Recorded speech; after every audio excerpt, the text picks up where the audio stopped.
এই প্ল্যাটফর্মটি তৈরি করছেন এবং এই সময় কেন, যখন আর কদিন পরে নির্বাচন? তো বাংলাদেশে যেই লেফট পলিটিক্স আছে তা প্রাইমারিলি হচ্ছে রেভলিউশনারি পলিটিক্স, গ্রহণযোগ্য প্রগতিশীল নির্বাচনী রাজনীতির প্ল্যাটফর্ম বা নির্বাচনী রাজনীতির দল নির্মাণ করা দরকার। খুবই কনভিন্সিং লাগে, খুবই সুশীল কথা বলেন, কিন্তু মানুষের কাছে তারা ঠিক পৌঁছাতে পারেন না। কর্মসূচির অভাব, মানে আমরা রাষ্ট্র ক্ষমতায় গেলে কি করব? তো শুনেছিলাম আমরা নতুন বন্দোবস্ত হবে, সেটি হলো না কেন? সেই শাহবাগ শাপলা বর্গের বায়নারির মধ্যে থেকে কিন্তু আওয়ামী লীগের পতন ঘটে নাই। যেই মুহূর্তে এই বর্গগুলো ডিজলভ করেছে, তারা হচ্ছে এখানে অতি দক্ষিণপন্থী যে শক্তিগুলি ছিল সেই শক্তিগুলির সাথে এক ধরনের প্রত্যক্ষ পরোক্ষ অ্যালায়েন্স তৈরি করলেন। গণ অভ্যুত্থানের পরে থেকে জামাতের সাথে এলিয়াজোটা শুরু হলো নাকি আগে থেকেই? তাদের প্রত্যেকটি বাড়াবাড়িকে, প্রত্যেকটি বেআইনি কর্মকাণ্ডকে বিপ্লবের যুক্তি দিয়ে জাস্টিফাই করার চেষ্টা করলেন। প্রথমেই আওয়ামী লীগকে বাদ দেওয়া হলো, এটা কি মানে আপনার ভাষায় যে অন্তর্ভুক্তিমূলক সেটির? আমি যদি বলি অভ্যুত্থানটাই ইললেজিটিমেট, এখানে কোনো অভ্যুত্থান হয় না, এখানে জঙ্গি আক্রমণ হয়েছে, এখানে এই হয়েছে, এখানে সেই হয়েছে, এখানে কোনো, এটা পুরোটাই দেশের বিরুদ্ধে ষড়যন্ত্র। সে যা বলছে বলুক, মানুষ তো আসলে অভ্যুত্থানের পক্ষে ছিল, তো মানুষকে কেন বর্জন করার সুযোগটা আপনারা দিলেন না? কেউ যখন রক্তাক্ত পদ্ধতিতে যায় তখন আসলে তার পরবর্তীতে তাকে রাজনীতি করতে দেওয়ার ক্ষেত্রে প্রেসিডেন্সটা কি, এটা আসলে আমরা একটু হিস্ট্রি খুঁজলেই দেখতে পাই। মানে এটা তো এমন না যে তারা একটা ভোটে হারছে। কেন আওয়ামী লীগকে নির্বাচনে অংশগ্রহণ করতে দেওয়া হলে সিভিল ওয়ার হতো? আওয়ামী লীগ খুঁজে খুঁজে কোথায় কোন সমন্বয়ক ছিল, সমন্বয়কদের বাসার ঠিকানা ডক্স করা, তাদেরকে যায় ওখানে খুন খারাপি করানো, এরকম বিভিন্ন রকম কার্যক্রম করতেছে নিষিদ্ধ অবস্থাতেই। যিনি এই গণ অভ্যুত্থানের মাস্টার মাইন্ড খ্যাত, তিনিও সম্প্রতি বেশ ব্যর্থতার বিষয়টা স্বীকার করছেন যে নতুন বন্দোবস্ত করা যায় না, হ্যানকারিঙ্গা ত্যানকারিঙ্গা, অনেক সবগুলো বিশ্ববিদ্যালয়ে শিবিরের একদম ভূমিধস জয় জয়কার দেখা যাচ্ছে। যে আমরা পুরোটা সময় শিবিরকে গালিগালাজ করছি, শিবিরকে সমালোচনা করছি, শিবির এই খারাপ ওই খারাপ। শিবির ওই সময় আমাদের বিষয়ে কোনো কথাই বলে নাই। তারা ঘুরে ফিরে তারা কি করতে চায়? বেশিরভাগ ছাত্রলীগে কি শিবিরই ছিল? যে তখন ছাত্রলীগের সাথে থাকলে ক্ষমতার সাথে থাকা যায়, তো এখন শিবিরের সাথে থাকলে ক্ষমতায় থাকা যায়। কালকে যদি ছাত্র দলের সাথে থাকলে ক্ষমতায় থাকা যায়, তাহলে এরা পুরো সার্কেলটা কমপ্লিট করে ফেলবে। প্রশ্ন হবে লাগামহীন, জানতে চাই, জানাতে চাই এই সময়ের পালস অফ পলিটিক্স। গণ অভ্যুত্থানের মাস্টার মাইন্ড খ্যাত সাবেক উপদেষ্টা মাহফুজ আলমের মতে ব্যর্থ হয়েছে নতুন বন্দোবস্ত। তিনি চান নতুন করে চেষ্টা করতে, কিন্তু কেন ব্যর্থ হলো নতুন বন্দোবস্ত? নতুন রাজনীতি করার প্রয়াস নিয়ে গঠিত হয়েছে নতুন প্ল্যাটফর্ম এনপিএ। তারাও আসলে কি চায়? এছাড়া বিশ্ববিদ্যালয় সংসদ নির্বাচনগুলোতে শিবিরের জয় জয়কার কেমন বন্দোবস্ত বা তরুণদের কেমন মনোভাবের বহিঃপ্রকাশ? 1 জুলাই থেকে 31 আগস্ট পর্যন্ত জুলাই যোদ্ধাদের দায়মুক্তি গণ অভ্যুত্থানের নেতৃত্ব দেয়া একাংশের চোখে কেমন? নিরাপত্তাহীনতায় থাকা ধর্মীয় সংখ্যালঘুরা বর্তমান বন্দোবস্তে কি অতীতের চেয়ে বেশি অনিরাপদ? কেমন বার্তা দিচ্ছে হিন্দু ধর্মগুরু চিন্ময় কৃষ্ণ দাসের বিচার প্রক্রিয়া? এসব নিয়ে আলোচনায় স্বপ্নধরা নিবেদিত পালস অফ পলিটিক্সে আমার আজকের অতিথি ঢাকা বিশ্ববিদ্যালয়ের ছাত্র ইউনিয়নের সভাপতি মেঘ মল্লার বসু। মেঘ মল্লার বসু, আপনাকে স্বাগত জানাচ্ছি পালস অফ পলিটিক্সে আমার আজকের আয়োজনে। আপনাকে ধন্যবাদ আমাকে আমন্ত্রণ জানানোর জন্য। আপনাকেও ধন্যবাদ, আপনি সময় করে যুক্ত হচ্ছেন। শুরুতেই যে প্রশ্নটা করি, যে আপনাকে শুভেচ্ছা জানাই, আপনারা নতুন একটি রাজনৈতিক প্ল্যাটফর্ম গড়ে তুলছেন এবং সেটা নিয়ে একটু প্রশ্ন করতে চাই যে আপনাদের এটি, মানে আপনি বলেছেন বিভিন্ন জায়গায়, তারপরে ছোট করে যদি বলেন কেন এই প্ল্যাটফর্মটি তৈরি করছেন এবং এই সময় কেন, যখন আর কদিন পরে নির্বাচন? আপনারা আসলে বিশেষ এই সময়ে করাবারও কোনো উদ্দেশ্য আছে কিনা? আপনারা কি চান? শেষের প্রশ্নটা দিয়ে আগে শুরু করি, সেটা হচ্ছে যে কেন এই সময় লঞ্চ করা হলো। আসলে আমাদের এটাকে লঞ্চ করার নানান রকম পরিকল্পনা এর আরো 2-3-4 মাস আগে থেকেই ছিল আসলে। মানে আমরা আমাদের মতো করে আসলে একটা প্ল্যাটফর্ম তৈরি করার জন্য প্রায় 1-1.5 বছর ধরেই নানান মানুষজন, নানান পরিসরের মানুষজন মুভ করছিলাম। তো সেটা প্রথমে ব্যক্তি উদ্যোগ থেকে শুরু হয়ে তারপরে আস্তে আস্তে আগাতে আগাতে এই পর্যায়ে এসে একটা সামষ্টিক রূপ ধারণ করেছে। তার মধ্যে নানান রকম রাজনৈতিক ঘটনা ঘটেছে, যার কারণে হয়তো এটার যেই কনস্টিটুয়েন্সি তৈরি হয়েছে তা একটু ভিন্ন হয়েছে বা আরো বেড়েছে। যেমন এনসিপি থেকে কিছু নেতাও পরবর্তীতে আমাদের সাথে মানে উদ্যোগের সঙ্গে সংযুক্ত হয়েছেন, সম্পৃক্ত হয়েছেন।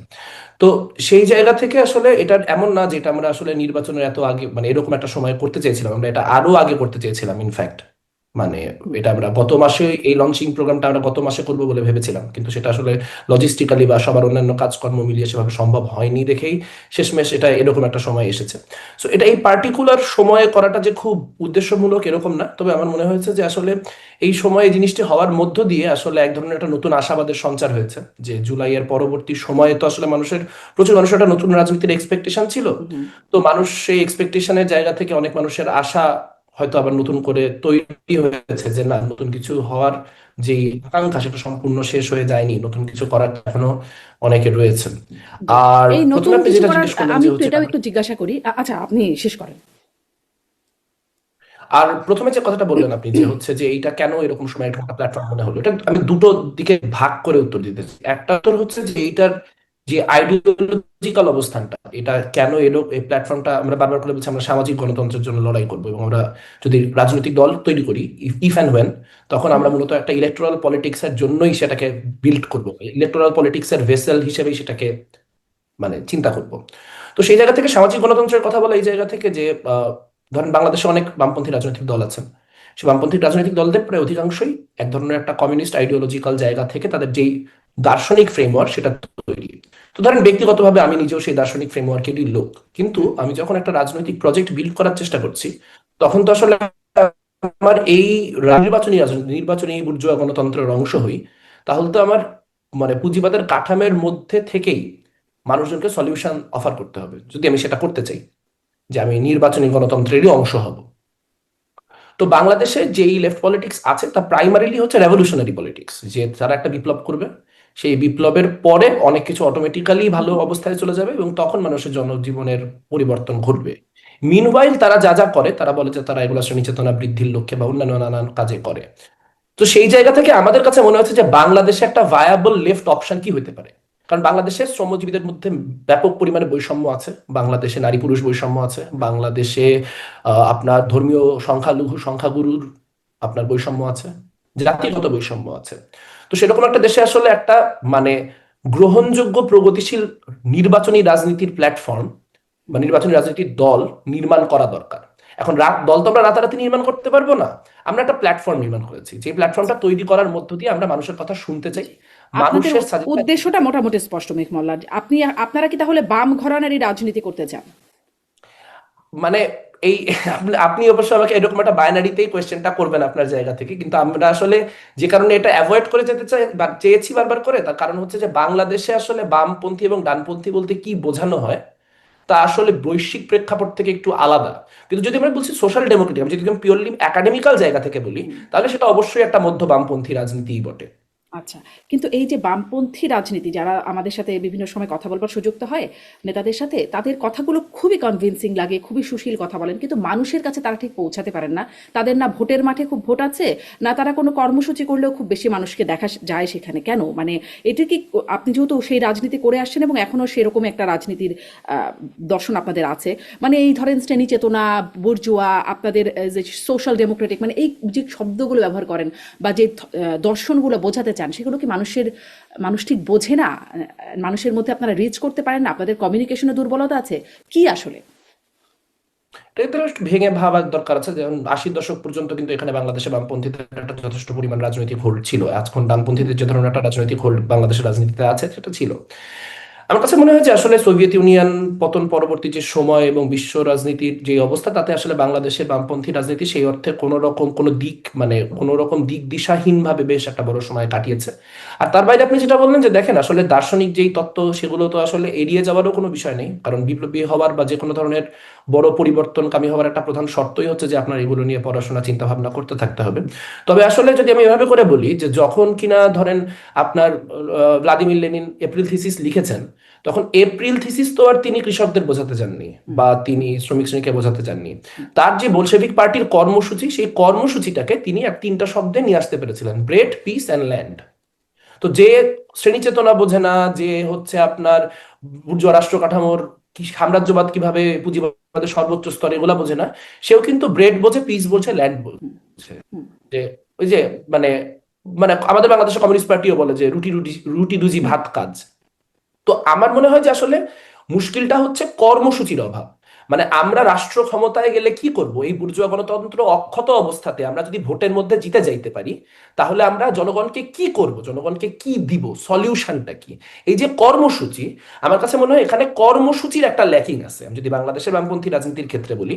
এবং কর্মসূচির যে ল্যাকিংটা না, এটা ইনসিডেন্টাল না, এটা কাঠামোগত কারণেই হবে।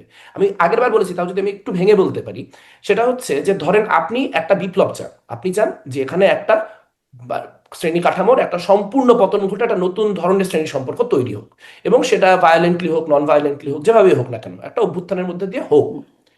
তারপরে আপনি সমাজ পুনর্গঠন করবেন, ফাইন। কিন্তু এইটা না ঘটা পর্যন্ত তাহলে রাজনীতির কাজটা কি? আমি যদি কালকে আমি যে ভোট চাইতে যাচ্ছি, আমার তো কালকে আমি যদি ভোটে জিতেও যাই, তাহলে তো আমার এই পুঁজিবাদী কাঠামোর এই সংবিধানের মধ্যে থেকে অপারেট করতে হবে। তাহলে সেই অপারেশনটা আমি কিভাবে করব? আমি কি করলে মার্জিনালি আমার মানুষের জীবন মানটা ভালো হবে? যেমন আমি যদি একটা উদাহরণ দিই, আপনি যে দেশে আছেন, জোহরান হুম। মামদানিকে নিয়ে মাঝখানে বাংলাদেশে অনেক আলোচনা হয়েছে। তো জোহরান মামদানি যা করছেন তা কিন্তু আসলে এমন কোনো মানে শ্রেণী সম্পর্ককে অল্টার করে ফেলছেন এমন না। তিনি নিউ ইয়র্কের যেই করের হার সেটাকে নিউ জার্সির করের হারের সমান করছেন, কিন্তু সেটার মধ্য দিয়ে তিনি যাচ্ছেন এমন একটা মানে একদম ফান্ডামেন্টাল জীবনমান বদলাই দিতে পারে এমন একটা জিনিস, যে আপনি ওইখানকার যেই ট্রান্সপোর্টেশন সার্ভিস, এই ট্রান্সপোর্টেশন সার্ভিস ফ্রি করে দিলেন, বা আপনি সেখানে ইউনিভার্সাল মানে আপনার জি, চাইল্ড কেয়ারের ব্যবস্থা করলেন। বুঝছি। সো এখানে আমাদের অবশ্য এখানে মানে যদি ধরেন আসলে আপনি যে বলছেন যে আলোচনাগুলো অনেক বেশি, আমি যদি একটু শেষ করতে পারি পয়েন্টটা, যে আচ্ছা, আমরা আমরা যেখানে ডিফারেন্ট হব বা হতে চাই, সেটা হচ্ছে আমি যখন মানুষের কাছে যাব, আমি তার বাড়ি ভাড়া নিয়ে কথা বলবো, আমি কেন তার গ্যাসের এই অবস্থা এটা নিয়ে কথা বলবো, আমি জিততে পারলে কেন সেগুলো ডিফারেন্ট হবে এই কাঠামোর মধ্যেই সেই আলোচনাটা তার সাথে করব। আর একটা জিনিস হচ্ছে ভাষা। ভাষা যেমন, ভাষা তো আপনি বলবেন আমি শুনবো, আমি বলবো আপনি শুনবেন, তার মধ্য দিয়ে ভাষা। তো আমরা যদি আসলে জনগণের কাছ থেকে ক্রমাগত শুনতে পারি, তাহলে ওই একই বৈষম্যের কথাগুলো তারা কোন ভাষায় বলেন সেটাও আমাদের বোঝাপড়া তৈরি হবে। তার মধ্য দিয়ে আমাদের যেই ভাষা, ভাষাগত জায়গাটা, সেটা আশা করি ট্রেডিশনাল বামপন্থীদের থেকে একটু ডিফারেন্ট হবে। তবে এখানে একটা হুম, কথা ছোট্ট বলে রাখা দরকার, যে তাদের প্রতি কিন্তু আমাদের কোনো অশ্রদ্ধা নেই। হুম। এমন না যে তাদের মানে তাদের যে ত্যাগ তিতিক্ষা সংগ্রাম সবটাকে আমরা সম্মান করি, কিন্তু আমরা একটা নতুন প্রজন্ম, আমাদের কাছে আমাদের এই বৈশ্বিক বোঝাপড়া আমাদের কাছে মনে হচ্ছে যে আমাদের নতুন উদ্যমে কিছু একটা করা উচিত। নিশ্চয়ই। মানে ভাষা তো আসলে আমি এটাই জিজ্ঞাসা করছিলাম যে কমিউনিকেশনে কোনো গ্যাপ থাকে কিনা, আপনাদের কথা বলা ওদের কথা বলা বা বোঝা, সেটা একটা গ্যাপ থাকে কিনা আপনি মোটামুটি বললেন। এই যে আপনি সলিউশনের কথা বলছেন যে আপনি সলিউশনের রাজনীতিটাই করবেন বা মানুষের কাছে সেই বার্তাটা দেবেন। সম্প্রতি দেশে ফিরেই তারেক রহমান, বিএনপির বর্তমান চেয়ারপারসন, তিনি বলেছেন আই হ্যাভ আ প্ল্যান, এবং তার প্ল্যানের মধ্যে অনেক কিছু আছে, মানে সেই সলিউশনগুলো আছে। আপনার কাছে মানে সেটিকে কেমন মনে হয়? তিনি তো সলিউশন নিয়ে আসলেন নাকি? 31 দফার যে পরিকল্পনা, সেটা অনেক ক্ষেত্রে অনেক মানে তার অনেকগুলো ভালো ভালো দিক আছে। ফ্যামিলি কার্ডের মতো বিষয়গুলি বা নানান রকম ওয়েলফেয়ার প্রোগ্রাম আছে যেগুলো বাংলাদেশের মতো দরিদ্র দেশে অত্যন্ত প্রয়োজনীয়। তবে আসলে এটা নানান রকম কাঠামোগত সীমাবদ্ধতা রয়েছে, এবং এই কাঠামোগত সীমাবদ্ধতার একটা বড় কারণ হচ্ছে যে পলিটিক্যাল পার্টিটা শেষমেশ বড় বিজনেসের ফান্ডিং এই চলে। তো বড় বিজনেসম্যানদের এক ধরনের ইনফ্লুয়েন্স সেখানে থাকে। আপনাদের তো সেই ফান্ডিং জায়গা আছে? থেকে আপনাদের কোনো ফান্ডিং আছে? না, আমাদের এখন পর্যন্ত ইনফ্যাক্ট এমন কোনো মানে পাবলিক ফান্ডিং এর বাদে কোনো ফান্ডিং নেই আমাদের। মানে যারা দীর্ঘদিন এই ধরনের রাজনীতি পক্ষে কথা বলেছেন বা এরকম একটা রাজনীতি দেখতে চেয়েছেন, তাদের অনেকে আমাদের ব্যক্তিগত শুভানুধ্যায়ী, তাদেরকেই বলা হয়েছে। এবং তারা তাদের মতো করে খুবই পাবলিক মানে একেবারে 2, 4, 5 হাজার 10 হাজার টাকার ফান্ডিং যেগুলো সেগুলো আছে। তবে আমরা আসলে আমাদের ফান্ডিংটা পাবলিক ফান্ডিং এ করতে চাই, মানে কোনো বড় কর্পোরেশনের টাকা নিয়ে রাজনীতি করবো না। বড় কর্পোরেশনের আচ্ছা। টাকা নিয়ে রাজনীতি করলে বড় কর্পোরেশনকে শেষমেশ সার্ভিস দিতেই হয়। আপনি বলছিলেন যে গণ আর যেটা অভ্যুত্থান বা বলছেন বিপ্লবের অনেকগুলো পরে ভালো জিনিস রয়েছে, কিন্তু অনেকগুলো সীমাবদ্ধতাও কাঠামোগত সীমাবদ্ধতাও রয়েছে। তবে এটা ভালো যে তুমি এখানে একটা পলিসি অফার করছেন, অন্তত পক্ষে আলোচনা একটা পলিসি নিয়ে হচ্ছে। না হলে আসলে মানে শুধুমাত্র ওই রকম বড় বড় কথাগুলো আর কি, যে আমরা আসলে দেশে ইসলাম প্রতিষ্ঠা হবে বা অমুক প্রতিষ্ঠা হবে, এইটা আসলে রাজনীতির ভাষা হলে তখন রাজনীতি ওই ঘুরে ফিরে কাদা পাখিগুলোর মধ্যে যাই পড়বে। এটা ভালো যে উনি একটা পলিসির একটা গোটা পলিসি প্ল্যাটফর্ম দিয়েছেন। তবে এটাও জানো যে পলিসি আলোচনা হচ্ছে না, আলোচনা ঘুরে ফিরে ওই ব্যক্তিকেন্দ্রিক কাল্ট এবং সেই জিনিসপত্র নিয়েই হচ্ছে। একটা পলিসি প্ল্যাটফর্মে আপনি ইতিবাচক দেখছেন, কিন্তু আমরা তো শুনেছিলাম আপনি বলছেন গণ অভ্যুত্থান বা বিপ্লবের পরে সব কিছু একটা নতুনভাবে করার সুযোগ থাকে। একটু আগেও যে কথাগুলো যদি সামারি করি, কিন্তু এই যে একটা অভ্যুত্থান হয়ে গেল, তারপরে তো শুনেছিলাম আমরা নতুন বন্দোবস্ত হবে, সেটি হলো না কেন? কারণ আসলে নতুন বন্দোবস্ত করার কোন রকম প্রকল্প তো ছিল না। নতুন বন্দোবস্ত মানে তো শুধুমাত্র আওয়ামী লীগ না, নতুন বন্দোবস্ত মানে sorry, নতুন বন্দোবস্ত বলছি, পুরাতন বন্দোবস্ত মানে তো শুধু আওয়ামী লীগ না, পুরাতন বন্দোবস্ত মানে আওয়ামী লীগ, পুরাতন বন্দোবস্ত মানে বিএনপি, পুরাতন বন্দোবস্ত মানে জামাত, সবটাই পুরাতন বন্দোবস্তের অংশ, যারা পূর্ববর্তী সময় নানানভাবে ক্ষমতার স্টেক হোল্ডার ছিলেন। কিন্তু মুশকিলটা হচ্ছে যে আসলে যখন আপনি অভ্যুত্থানটা হলো, অভ্যুত্থানের পরে যারা অভ্যুত্থানের নেতৃত্ব স্থানীয় ছিলেন, তাদের হাতে একটা বড় দায়িত্ব ছিল যে তারা আসলে বাংলাদেশটাকে কিভাবে একটা অন্তর্ভুক্তিমূলক জায়গায় রাখতে পারবেন। যে আমি যদি একদম স্ট্রেট ফরওয়ার্ড ভাবে বলি, যে 5ই আগস্টের আগে এখানে ধরেন পুরানো যেই সামাজিক বর্গগুলা ধরা হতো, যে শাহবাগ একটা বর্গ, শাপলা একটা বর্গ, সেই হুম। শাহবাগ শাপলা বর্গের বায়নারির মধ্যে থেকে কিন্তু আওয়ামী লীগের পতন ঘটে নাই। যেই মুহূর্তে এই বর্গগুলো ডিজলভ করেছে, যেই মুহূর্তে এই এই ধরনের মেরুকরণের মধ্যে আর সমাজ থাকে না, একটা নতুন ধরনের মেরুকরণ তৈরি হয়েছিল আওয়ামী লীগের বিরুদ্ধে একদম অন্তত শেষ কয়েক মাস বা অন্তত পক্ষে বলতে পারে অভ্যুত্থানের সময়টা, সেইটার ফলশ্রুতিতে এখানে একটা বড় মানে স্বৈরতান্ত্রিক শক্তিকে অপসারণ করা গিয়েছে, যেটা জগদ্দল পাথরের মতো দীর্ঘদিন চেপে বসেছিল। তো তার পরবর্তীতে যাদেরকে আমরা নেতা মানলাম তাদের একটা বড় কাজ ছিল যে এই পুরানো সামাজিক যেই লড়াইগুলো, সেই লড়াইগুলোর জন্য ফিরে না আসে নিশ্চিত করা। সেখানে তারা করলেন কি, তারা হচ্ছে এখানে অতি দক্ষিণপন্থী যে শক্তিগুলি ছিল সেই শক্তিগুলির সাথে এক ধরনের প্রত্যক্ষ পরোক্ষ অ্যালায়েন্স তৈরি করলেন, এবং তাদের প্রত্যেকটি বাড়াবাড়িকে, প্রত্যেকটি বেআইনি কর্মকাণ্ডকে বিপ্লবের যুক্তি দিয়ে জাস্টিফাই করার চেষ্টা করলেন। এবং যেই শক্তিগুলো আওয়ামী লীগের বিপক্ষে অবস্থান করেছিল তাদের মধ্যে যখনই কোনো প্রগতিশীলতার কারণে তাদেরকে কোনো জায়গা থেকে সরানোর বন্দোবস্ত করা হলো, যেমন আপনারা জানেন যে শিক্ষা যে আপনার যে পাঠ্যপুস্তকের যেই কমিটিটা ছিল, যে কমিটিতে সামিনা লুৎফা সহ মানুষজন ছিলেন, সামিনা লুৎফার একমাত্র অপরাধ ছিল তিনি বলেছিলেন যে এলজিবিটি কেউ আইয়ে যদি হন কেউ, তিনিও মানুষ। মানে কোনো সুস্থ স্বাভাবিক মানুষ এই কথার সাথে মনে হয় না দ্বিমত করতে পারেন যে তিনিও মানুষ। এখন তার বিষয়ে আপনার ওপিনিয়ন ভালো মন্দ নানান কিছু হতে পারে, সেই আলোচনায় আমি যাচ্ছি না, কিন্তু তিনি মানুষ, এটা তো বেসিক কথা। মানে এটা যে কোনো পলিটিক্সে এটুকু যে মানতে না পারে সেটা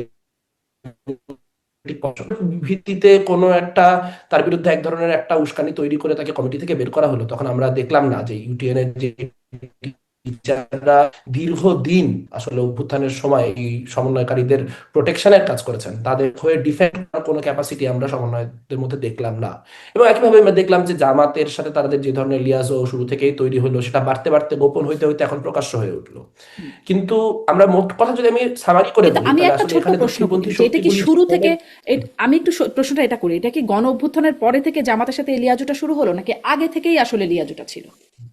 আসলে আগে থেকে কার সাথে আসলে সমন্বয়কারীদের কতখানি লিয়াজও ছিল সেটা তো আসলে আমার পক্ষে জাস্টিফাইবলি বলা সম্ভব না, মানে আমি আন্দাজ করতে পারি পুরোটাই। কারণ যেটা হতো অভ্যুত্থানের আগে, সেটা হচ্ছে অভ্যুত্থানকারী যেই মানে যারা ওইখানে সমন্বয়কের রোল প্লে করছিলেন, সকল পক্ষের সাথে তাদের মতো করে যোগাযোগ রাখতেন। এবার ছাত্র দলের সাথে তাদের কি যোগাযোগ হয়েছে সেটা আমরা তাদের কাছ থেকে জানতে পারতাম না, সেটা ছাত্র দলের সাথে আমাদের যোগাযোগ হলে আমরা জানতে পারতাম যে আচ্ছা, যে তাদের সাথে এই যোগাযোগ হয়েছে।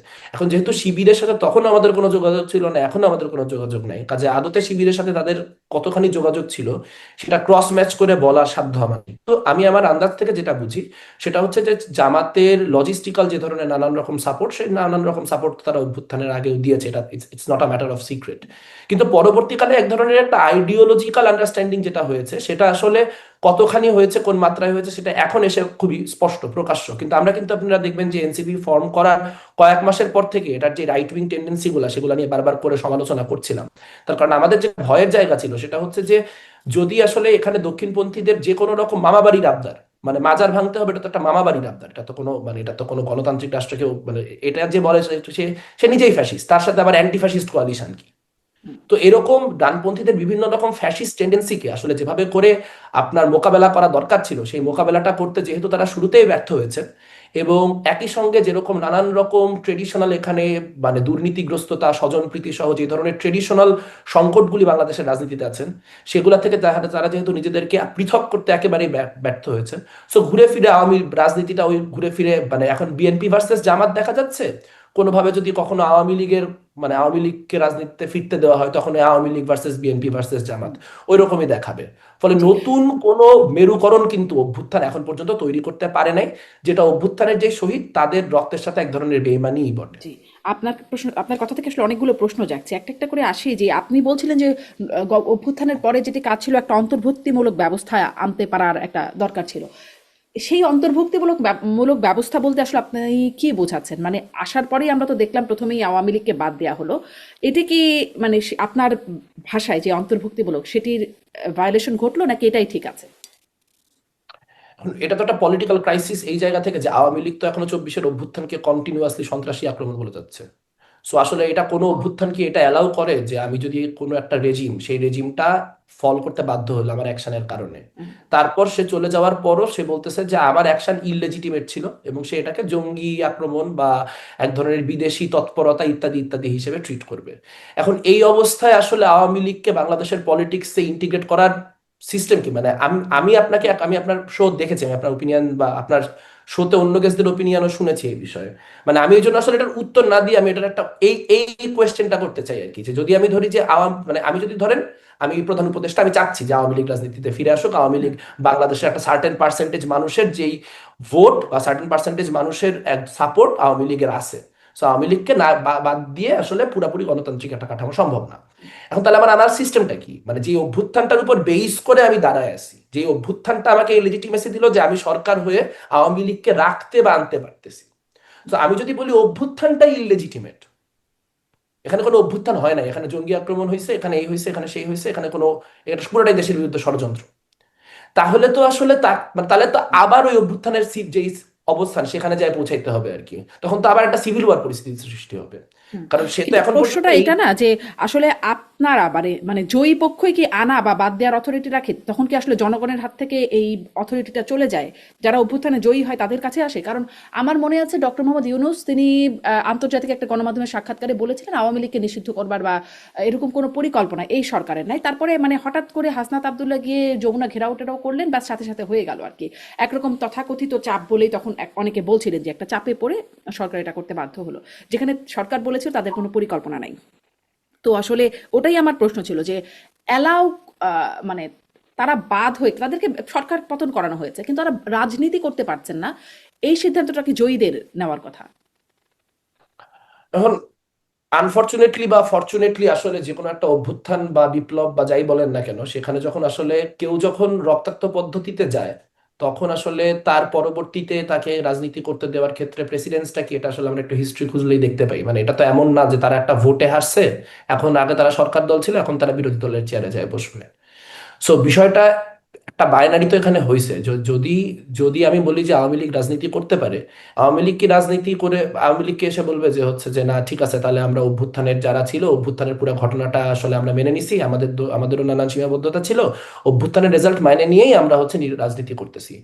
মানে এইটার যে কোনো একটা কোন রকম একটা সমঝোতায় আসতে হলে আগে তো যেই পক্ষটা পরাজিত হইলো সে তো এখনো পরাজয়ই স্বীকার করে না। আপনি যে বলছেন বিজয়ী পক্ষ এটা করতেছে ওইটা করতেছে, সে তো মনে করতেছে যে সে এখন ওই ওয়ার্ডটাই চলতেছে, যে অভ্যুত্থান হয়েছে, অভ্যুত্থানের পরে তারা দিল্লি গেছে, এখনো তাদের লোকজন আছে, তারা ইউনূসকে অবৈধ বলে সরায়, তারা তারা তো কি বলছে যে নৌকায় ভোট না হলে তারা ভোট দিতে যাবে না, মানে তাদের ভোটারদেরকেও তারা বলছে।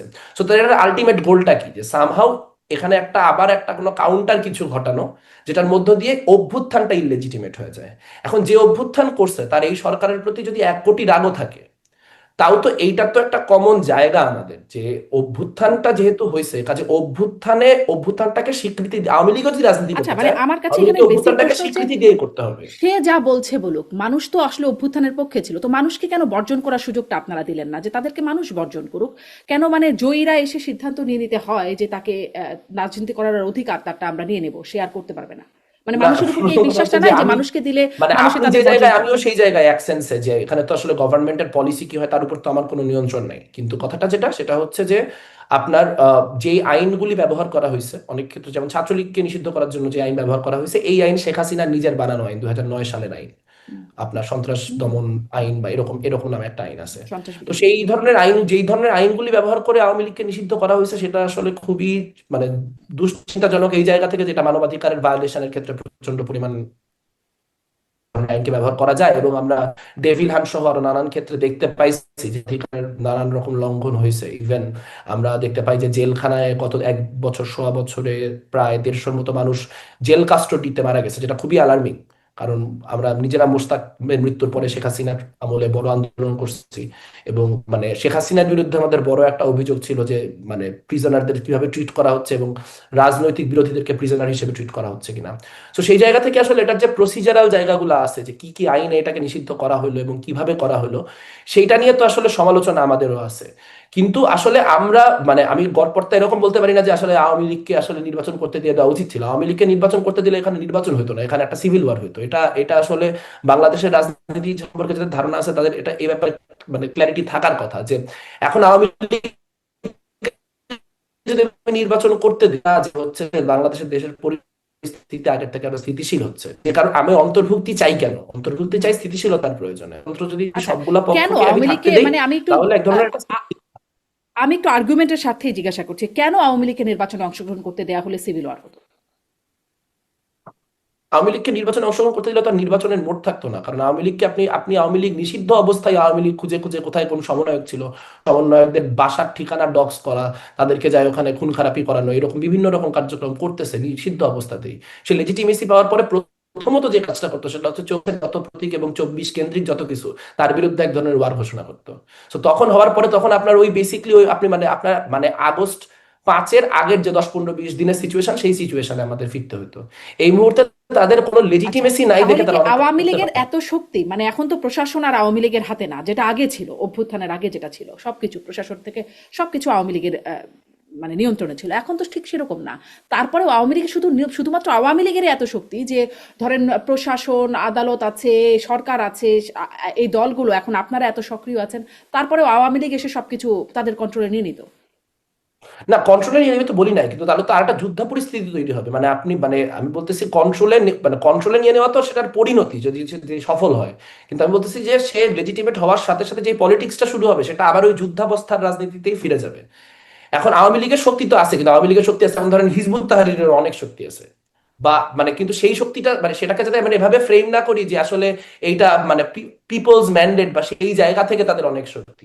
তাদের শক্তিমত্তার একটা বড় জায়গা হচ্ছে দেশের অনেক মানুষ ওরিয়েন্টেড হয়ে গেছে। একটা সময় আওয়ামী লীগ আসতেছে, আওয়ামী লীগ মাঠে নামতেছে, এইটা বলার সাথে সাথে লাখ লাখ লোক রাস্তায় নেমে পড়তে প্রস্তুত ছিল। কিন্তু ওই মানে বারবার রাখাল বালকের গল্প শোনাইতে শোনাইতে ঠিক আওয়ামী লীগের আমলে জামাত নিয়ে যাওয়া হয়েছিল, যে আবার রাখা আপনার আপনার কি বলে বাঘের গল্প শোনাইতে শোনাইতে যে নেকড়ে পড়লো। হুম। ওই রাখাল বালকের নেকড়ে নেকড়ে আসতেছে নেকড়ে আসতেছে করতে করতে এখন এমন একটা অবস্থা হয়েছে যে যদি নেকড়ে আসে আদৌ মানুষজনের ওই এনার্জি আছে কিনা মানুষ আর জানে না। কারণ এতবার নেকড়ের কথা বলা হয়েছে যে নেকড়ে আসতেছে, মানুষজন বারবার করে সেটাতে এনার্জি ইনভেস্ট করতে করতে। এবং যেহেতু আসলে সত্যি কথা বলতে কি যে ইন্টারিম গভর্নমেন্ট আওয়ামী লীগের থেকে খুব বেটার কোনো কিছু করে নাই মানুষের জন্য। So মানুষের এই ইন্টারিম গভর্নমেন্টকে আওয়ামী লীগের এগেনস্টে ডিফেন্ড ইনসেন্টিভ একমত টাইপের একটা সরকারের ভাইব নিয়ে ছিল সবাই একরকম। আমি তো বিরোধী পক্ষ, আমিও বাইরের দেশের ইন্টারভিউতে যাই সরকারকে ডিফেন্ড করে মানে সরকার হওয়ার আগে অভ্যুত্থানকে ডিফেন্ড করে আসছি। সো সেই যে অভ্যুত্থানের শক্তিটা ছিল সেই অভ্যুত্থানের শক্তিটা তো এখন নাই। এই মুহূর্তে যদি আওয়ামী লীগ আসে বা আওয়ামী লীগ আসলে এটা তো লিগালিটির ইয়েতে ঠেকবে না, যদি হচ্ছে আসলে পলিটিক্যাল উইল তৈরি হয় সেই মাত্রায়, তখন তখন আওয়ামী লীগকে স্পেস সরকারের হোক বা তখন যারা সরকার হোক তাদের দিতেই হবে। কিন্তু আমি বলতেছি যদি আপনি এই মুহূর্তে নির্বাচনে অংশগ্রহণের প্রশ্নে বলেন, আমি জানি না আপনি আমাকে প্রেসিডেন্স দেখাইতে পারেন যে কোথায় অভ্যুত্থানের ঠিক পরবর্তী নির্বাচনে অভ্যুত্থানে যারা রক্তাক্তভাবে পতিত হইলো তাদেরকে ঠিক এক্সাক্ট তার 1.5 বছরের পরের ইলেকশনে জায়গা দেওয়া হয়েছে। প্রেসিডেন্স থাকতে পারে, আমি রেটোরিক্যাল প্রশ্ন করি নাই, হুম। মানে আমার আচ্ছা। জানা নেই এরকম কোনো জি, ইয়ে। জি, ঠিক আছে। আমি আপনার অবস্থানটা স্পষ্ট হলাম। এবার একটু আসি, আপনি যে নতুন বন্দোবস্তের কথা আমরা দেখলাম, মাহফুজ আলম যিনি এই গণ অভ্যুত্থানের মাস্টার মাইন্ড খ্যাত, তিনিও সম্প্রতি বেশ ব্যর্থতার বিষয়টা স্বীকার করছেন যে নতুন বন্দোবস্ত করা যায় না, হ্যানকারিঙ্গা ত্যানকারিঙ্গা অনেক বলা হয়েছে, কিন্তু আসলে কাজের কাজ করা হয় না, মানুষের আস্থাহীনতা, মানুষের হতাশা তিনি দেখতে পাচ্ছেন। আহ, তিনিও বলছেন যে নতুন কিছু করার চেষ্টা করার ব্যাপারে। তো আপনারাও এখন নতুন কিছু করার চেষ্টার ব্যাপারে আছেন, তার সাথে কি কোনো যোগাযোগ হয়েছে? তাকে অ্যাপ্রোচ করেছেন বা তিনি অ্যাপ্রোচ না, করেছেন? তাকে আমরা হচ্ছে আমাদের যে নতুন প্ল্যাটফর্ম সেই নতুন প্ল্যাটফর্মের কার্ডটিতে গেছিলাম, তখন কিছু আলাপ আলোচনা আমার সাথে হয়েছে। বা তিনি নিজেও আসলে অনেক কিছু মানে অনেক দ্রুত, উনি তো আমার সমবয়সী, উনি নিজেও মানে একদম সরকারের ভিতরে থেকে অনেক কিছু করে অনেক রকম রিয়েলাইজেশন বা সেলফ রিফ্লেকশন করতেছেন। তো উনি ওই সেলফ রিফ্লেকশন প্রসেসের মধ্যে আছেন যে কি কি ঠিক করলাম, কি কি ভুল করলাম, কি করতে পারতাম, ইত্যাদি ইত্যাদি। সো সেই সেলফ রিফ্লেকশনের জায়গা থেকে উনি হয়তো উনার মতো করে সামনের দিনে উনার যেই মানে উনার যেই নিজস্ব কানেকশনস বা নেটওয়ার্ক বা যেসব মানুষজন উনার ইনফ্লুয়েন্স আছে, উনি তো একজন নেতাও হয়েছেন গত 1 বছরে, যে প্রচুর মানুষজন উনার কথা শোনেন বা উনার অনুযায়ী কাজ করতে চান। তো তাদেরকে নিয়ে নিশ্চয়ই তিনি সামনের দিনে কোনো কিছু করবেন, তিনি কোনো কিছু করলে তার জন্য অবশ্যই শুভ কামনা। কিন্তু মানে উনি উনার জায়গা থেকে এগুলি করছেন আর কি। মানে আমাদের সাথে এটার কোনো অ্যাজ সাচ কোনো কানেকশন নাই বা কোনো ধরনের স্পষ্ট। আন্ডারস্ট্যান্ডিং যে আছে এমনও না জি, বিষয়। স্পষ্ট। এই যে নতুন বন্দোবস্তের কথা অভ্যুত্থানের পরপর আমরা সামনের দিকে। হ্যাঁ, মেঘমালার একটু কানেকশনের সমস্যা হচ্ছে, হ্যাঁ, ফলে আপনার মানে ছবিটাও ফ্রিজ হয়ে গেছে। হ্যাঁ, হ্যাঁ, আমি শুনতে পাচ্ছি। আপনি শুনতে পাচ্ছেন? আপনার ছবিও ফ্রিজ দেখাচ্ছিল আর কি। আচ্ছা, হ্যাঁ, আচ্ছা, আমি আচ্ছা। শুনতে পাচ্ছি। আপনি শুনতে পাচ্ছেন? আচ্ছা, আমরা কন্টিনিউ করি। হ্যাঁ, এখন আবার আপনাকে পাচ্ছি যে যেটি নতুন বন্দোবস্ত, যেটি অভ্যুত্থানের পরপর খুবই পপুলার। আপনারও একটা ইন্টারভিউ এর মধ্যে আমি শুনছিলাম মেঘমালা, যে আপনি বলছেন যে আহ, নতুন বন্দোবস্ত খুবই পপুলার কিন্তু পুরনো বন্দোবস্তটা কনভেনিয়েন্ট, ফলে মোটামুটি বুঝলাম যেটি যে কনভেনিয়েন্ট পথে সবাই বেছে নিচ্ছে। আহ, আপনারা বলছেন সেই নতুন বন্দোবস্তের সেই ধারণাটা ফেল করেছে, যেটা মানে মাহফুজ আলমও বলছিলেন বলে আমি জিজ্ঞাসা করছিলাম। তো এখন আপনি বলছেন যে সত্যিকারের নতুন বন্দোবস্তের দিকে হাঁটতে হবে বা যেতে হবে, সেটি আপনি বলছিলেন। এই যে ধরেন আগে শুনলাম নতুন বন্দোবস্ত, এখন শুনছি সত্যিকারের নতুন বন্দোবস্ত। এরপরে যদি কেউ আরো এসে বলতে চায়, সে কি বলবে তখন? মানে নতুন বন্দোবস্ত মানে ধরেন কি কসম নতুন বন্দোবস্ত, বা একদম দিব্যি নতুন বন্দোবস্ত, এরকম কিছু বলবে? না, এখানে মুশকিলটা হচ্ছে কি, আমরা কিন্তু নতুন বন্দোবস্ত শব্দটাই বলুন বা বাংলাদেশ পন্থাই বলুন, এই শব্দগুলো কিন্তু আমরা ব্যবহার করছি না আমাদের প্ল্যাটফর্ম থেকে। এটা হচ্ছে যে বারবার মানে মিডিয়া এই লেক্সিকনে এত অভ্যস্ত হয়ে গেছে যে মিডিয়া বারবার করে এই ফ্রেমে আমাদেরকে প্রশ্নটা করে। মানে আপনি যদি এই ইন্টারভিউতে নতুন বন্দোবস্ত শব্দটা ইন্ট্রোডিউস না করতেন, আমার আলোচনায় একবারও নতুন বন্দোবস্ত শব্দটা আসতো না। কারণ এই কথাটা হচ্ছে ধরেন মানে এটা মানে নতুন বন্দোবস্ত বলার কিছু নাই আর কি। একটা বন্দোবস্ত নতুন হলে বা কেউ নতুন কিছু অফার করলে এটা মানুষ নিজে থেকেই বুঝে যে আচ্ছা এটা নতুন, এই কথাটা আগে কেউ বলে না, এই কথাটা নতুন ভাবে কেউ বলতেছে, বা এটা আসলে রাষ্ট্র এতদিন যেভাবে চলছে তার থেকে আলাদা কিছু। কিন্তু আসলে নতুন বন্দোবস্ত কথাটা একটু ফাঁকা শব্দ। কারণ ধরেন আমি যদি বাংলাদেশের ব্যবস্থা থেকে আপনার কিউবার ব্যবস্থার দিকে যাই, সেটাও একটা নতুন বন্দোবস্ত। আবার আমি যদি বাংলাদেশের ব্যবস্থা থেকে আপনার সাউথ কোরিয়ার ব্যবস্থার দিকে যাই, সেটাও একটা নতুন বন্দোবস্ত। আবার যদি আফগানিস্তানের ব্যবস্থার দিকে যাই, সেটাও একটা নতুন বন্দোবস্ত। তো এখন ধরেন যিনি আফগানিস্তানের চালাতে চাওয়ার আকাঙ্ক্ষাটাকে নতুন বন্দোবস্ত হিসেবে ফ্রেম করতেছেন। এর ফলে এই শব্দটা নিয়ে এক ধরনের একটা প্রচন্ড ধোঁয়াশা, একটা অস্পষ্টতা, এক ধরনের একটা ভীতি জনমনে তৈরি হয়েছে। তো সেই জায়গা থেকে আসলে নতুন বন্দোবস্ত নিয়ে আলাদা করে কথা বলার তো কোনো কিছু নাই। যে বাংলাদেশের যেই মানে আইন কাঠামো, এখানকার যেই রাষ্ট্র কাঠামো, সেই রাষ্ট্র কাঠামো একটা কলোনিয়াল কাঠামোর দ্বারা প্রভাবিত, এবং সেই কলোনিয়াল কাঠামো থেকে আমরা কখনোই সেভাবে বের হতে পারিনি। আমাদের যে রাজনৈতিক অভিমুখ, সেটা সেই কলোনিয়াল কাঠামোগুলোকে ভাঙার দিকে এবং একটা সাম্যমূলক সমাজ তৈরির দিকে একটা আকাঙ্ক্ষা, সেই আকাঙ্ক্ষাকে রিফ্লেক্ট করবে। এবং সেটা ধরেন সেটা শুধুমাত্র সংখ্যা ধর্মীয় পরিচয়ে সংখ্যাগরিষ্ঠ মানুষের জন্য তৈরি হওয়া একটা বাংলাদেশ না, সেটা ইমান আকিদাগত জায়গা থেকে যারা যারাই সংখ্যালঘু আছেন, সংখ্যালঘু বলতে আমি শুধু হিন্দু বৌদ্ধ খ্রিস্টান বোঝাচ্ছি না, ধরেন বাংলাদেশে একটা ম্যাসিভ পরিমাণ তরিকতপন্থী জনগণ আছেন, তারাও কিন্তু শেষ বিচারে সংখ্যালঘু। বা জাতিগত যারা সংখ্যালঘু, আপনার আদিবাসী, বা যারা হয়তো সংখ্যায় সমান কিন্তু ক্ষমতার প্রশ্নে প্রান্তিক, যেমন নারী, এরকম সকল প্রান্তিকতার যে মানুষ, তাদেরকে আসলে কোনোভাবে একটা কমন রাজনৈতিক লক্ষ্যের দিকে নিয়ে যেতে হবে। তা না হলে আসলে আমরা ঘুরে ফিরে এই বিভিন্ন রকম সামাজিক বর্গগত যে লড়াই, সে এই লড়াইয়ের যে মধ্যেই আপনি ঘুরপাক বলছিলেন খাবো। যেটি একটা ফাঁকা টার্ম, নতুন বন্দোবস্তটা, বা এটা অনেক কিছুই আর কি নতুন বন্দোবস্ত হতে পারে। তো শুরু থেকেই ধরেন নতুন বন্দোবস্তের কথা যখন বলা হয়েছে, তখন কি আসলে সেটি শুধু আওয়ামী লীগের বন্দোবস্ত বাতিল করে নতুন কিছু, মানে এই বন্দোবস্ত আসছে সেরকম কিছু প্ল্যান ছিল? মানে এটাও একটু বুঝতে ইচ্ছে করে যে নতুন বন্দোবস্ত যখন কথাটা শুনেছি আমরা বারবার, তখন আসলে কি এনসিপির বা এনসিপি নেতা যারা আছেন সেই সময় থেকে যারা আছেন, বা অভ্যুত্থান নেতারা, তাদের কাছে একরকম বন্দোবস্ত, নতুন বন্দোবস্ত, বা ডক্টর ইউনুসের কাছে একরকম বন্দোবস্ত, জামাত ইসলামের কাছে একরকম নতুন বন্দোবস্ত, মানে সবার কাছে কি আলাদা আলাদা সংজ্ঞা ছিল, নাকি একটা কোনো টার্ম ছিল যে এটা আসলে নতুন বন্দোবস্ত হবে? কোনো সিস্টেম বা কোনো ফ্রেমওয়ার্ক কি না, ছিল? মানে এটা আসলে আসলে একটা এমটি সিগনিফায়ারই ছিল সব সময়। মানে এই কথাটা দিয়ে আসলে কোন রকম মানে হয়তো যখন টার্মটা প্রথম তৈরি হয়েছিল, সেটা জন আকাঙ্ক্ষাকে প্রতিফলন করার জন্য একটা শব্দ হিসেবেই জিনিসটা এসেছিল। যখন আমরা দেখতাম যে অভ্যুত্থানের আগে নানান জায়গায় দেয়াল টেয়ালে লেখা no Awami League, no BNP, no Jamaat, Chhatra League, Chhatra Dal, Chhatra Shibir চাই না, পুরানো কোনো কিছু চাই না, এই ধরনের একটা আকাঙ্ক্ষা তো আসলে স্পেশালি তরুণদের মনে ভয়াবহভাবেই ছিল। যে আমাদের যে কনভেনশনাল পলিটিক্স আমরা এতদিন দেখছি, এটা আমরা চাই না, আমরা এর বাইরে কিছু একটা চাই। তো সেইটার রিফ্লেকশন হিসেবেই হয়তো শুরুতে এটা আসছিল। কিন্তু নতুন বন্দোবস্ত বলতে আসলে কি বোঝানো হবে বা কি হলে আমাদের আসলে সবার কাঙ্ক্ষিত একটা নতুন বন্দোবস্ত হবে, সেইটা কিন্তু আসলে কেউই খুব একটা ভালো আর্টিকুলেট করতে পারেন নাই, 5 বছর পরেও পারেন নাই। আমি যদি আমি একদম পিওরলি তাত্ত্বিক অর্থেও বলি, কি কি ঘটলে সেটা হবে তার কোনো ইয়ে ছিল না। এখন মাহফুজ আলম হয়তো মাহফুজ আলমের মতো করে প্রথম কিছুদিন চেষ্টা করেছেন, কিন্তু সরকারের লোক হয়ে গেছেন। তো সরকারের লোক হয়ে গেলে তো আসলে আমি যখন দেখবো যে আপনি মুখে বলতেছেন, যেমন আমি ওনাকে একাধিক ফেসবুক স্ট্যাটাসে গালাগালি করছি যে হচ্ছে মানে গালাগালি না, ঠিক সমালোচনা করছি যে উনি মানে একদিকে বলতেছেন যে এখানে একটা আমরা একটা সিভিলাইজেশন, দুইটা সিভিলাইজেশনের মাঝখানের একটা সিভিলাইজেশন, আমরা একটা সিভিলাইজেশনাল মেল্টিং পট ইত্যাদি ইত্যাদি, কিন্তু আবার দেখা যাচ্ছে যে একই সময় মাজার ভাঙতেছে। তো তখন তো মানে থিওরিটিশিয়ান হিসেবে তো আসলে সরকারি লোক থাকাটা খুব ডিফিকাল্ট। সো ওটা থিওরিটিক্যাল কাজকর্ম খুব বেশি হয় না, আর প্র্যাকটিক্যালি নতুন বন্দোবস্ত বলে যত ধরনের খারাপ কাজ আছে সবকিছু করা হয়েছে জি, টেকনোলজি করার স্পষ্ট। জন্য মানে কিছু নতুন করা হয়েছে। বন্দোবস্ত ফাঁকা বলে এই বিষয়টা আপনি স্পষ্ট করলেন। আপনি বলছেন হ্যাঁ, তরুণদের মনে নতুন কিছুর প্রত্যাশা ছিল, মানে পুরনো যেগুলো দল ছিল সেগুলোর বাইরে কিছু। আসলে তরুণদের মনে এখন কি অবস্থা? কারণ বিশ্ববিদ্যালয়ের সংসদ নির্বাচনগুলো যদি তরুণদের মন বোঝার একটা জায়গা হয়ে থাকে, সেখানে আমরা সবগুলো বিশ্ববিদ্যালয় শিবিরের একদম ভূমিধস জয় জয়কার দেখা যাচ্ছে। এই অবস্থার কারণ কি? মানে একটা বড় তরুণদের মন জায়গা কি এখন হচ্ছে যে, এই পন্থী? জি। না আপনি যদি ভোটের মানে ভোটের ডেমোগ্রাফিকের ভাগগুলি দেখেন, মানে ডেমোগ্রাফিক বলছি, ভোটের মানে কালেকটিভ ডিভিশনগুলি দেখেন, যে যদি আমি ঢাকা ইউনিভার্সিটির ক্ষেত্রে বলি, যে 30,000 শিক্ষার্থী, 32,000 শিক্ষার্থী ওনাদের হিসাব মতে, সেটা সেটা নিয়ে আমরা তো সবসময় কন্টেস্ট করছি যে নির্বাচনের সুষ্ঠুতা নিয়ে, বাট 32,000 শিক্ষার্থী ভোট দিচ্ছেন ওনাদের হিসাবে, তার হিসাবে গড়ে 9-10 হাজার শিক্ষার্থী শিবিরকে ভোট দিচ্ছেন। সো তার মানে আসলে শিবিরের সর্বোচ্চ ভালো সময়ও কিন্তু আসলে এটা এমন না যে এটা মেজরিটি ওপিনিয়নকে রিফ্লেক্ট করে, কিন্তু অ্যান্টি শিবির যে ভোট, সেই ভোটটা অনেকগুলা নানান রকম পক্ষে বিভাজিত দেখে ভূমিধ্বস ভাব বিজয়টাকে ভূমিধ্বস হিসেবে দেখা যাচ্ছে। আপনি যদি দেখেন ন্যাশনাল ইলেকশনে কিন্তু 30% ভোট পাইলে শিবির দেখা যাবে মোট আসনের কি বলবো 20-25%ও পাবে না হয়তো শেষ বিচারে, যদি তাদের এরকম এরকম 30% অফ দ্য কনস্টিটুয়েন্সি তাকে ভোট দেয়। কিন্তু ছাত্র সংসদের ডাইনামিকটা আলাদা। সো আমি বলতে পারি যে এটার একটা প্লুরালিটি জামাতের,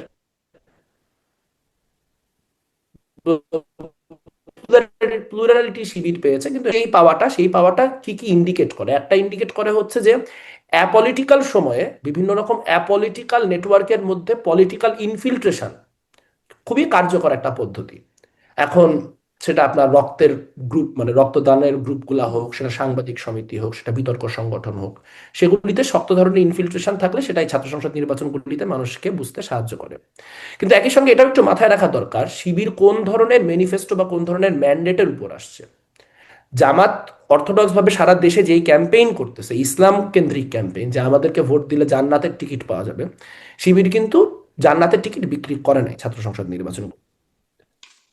তাকেও কিন্তু ঘুরে ফিরে একটা অন্তর্ভুক্তিমূলক ক্যাম্পেইনের আলাপই করতে হয়েছে, ইউনিটি ইন ডাইভার্সিটির কথাই বলতে হয়েছে। কারণ বিশ্ববিদ্যালয়গুলিতে অন্ততপক্ষে আপনি মুখে যদি এতটুকু না বলতেন, তাহলে এই ব্যাপারটাকে ওভারলুক করা শিক্ষার্থীর জন্য ডিফিকাল্ট হতো। সো আমার রিডিং এটাও, যে আসলে দিন শেষে বাংলাদেশের তরুণ সমাজের যে চাওয়া পাওয়াটা, সেটা একটা অন্তর্ভুক্তিমূলক সমাজের চাওয়া, যে যেখানে বিভিন্ন রকম যে ডাইভার্সিটি গুলা, সেই ডাইভার্সিটি গুলা কোনো একটা ফর্মে, কোনো একটা ভাবে সবগুলাকে রেখেই একটা ফাংশনিং সোসাইটি বা একটা ফাংশনিং পলিটি তৈরি করা। সেই কাজে যে যাকে তার সব থেকে বেশি যোগ্য মনে হয়েছে, সে তার মতো করে সেই ভোটিং গুলা করছে।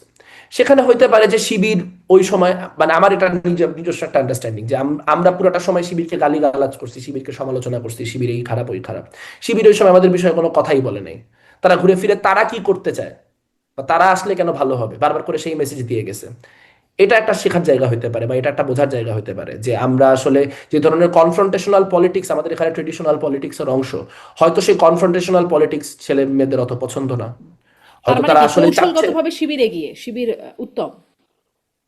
কৌশলগতভাবে উত্তম অথবা কথা আমি বলবো না, আমি বলতেছি তারা জিতছে তো কি কি কারণে তাদের জেতার ক্ষেত্রে, মানে তারা তারা কি কি মানে হোয়াট দে ডিড ওয়েল, যেই জিনিসপত্রগুলো তাদের সাফল্যের ক্ষেত্রে ভূমিকা পালন করছে, আমি সেগুলো নিয়ে কথা বলতেছি।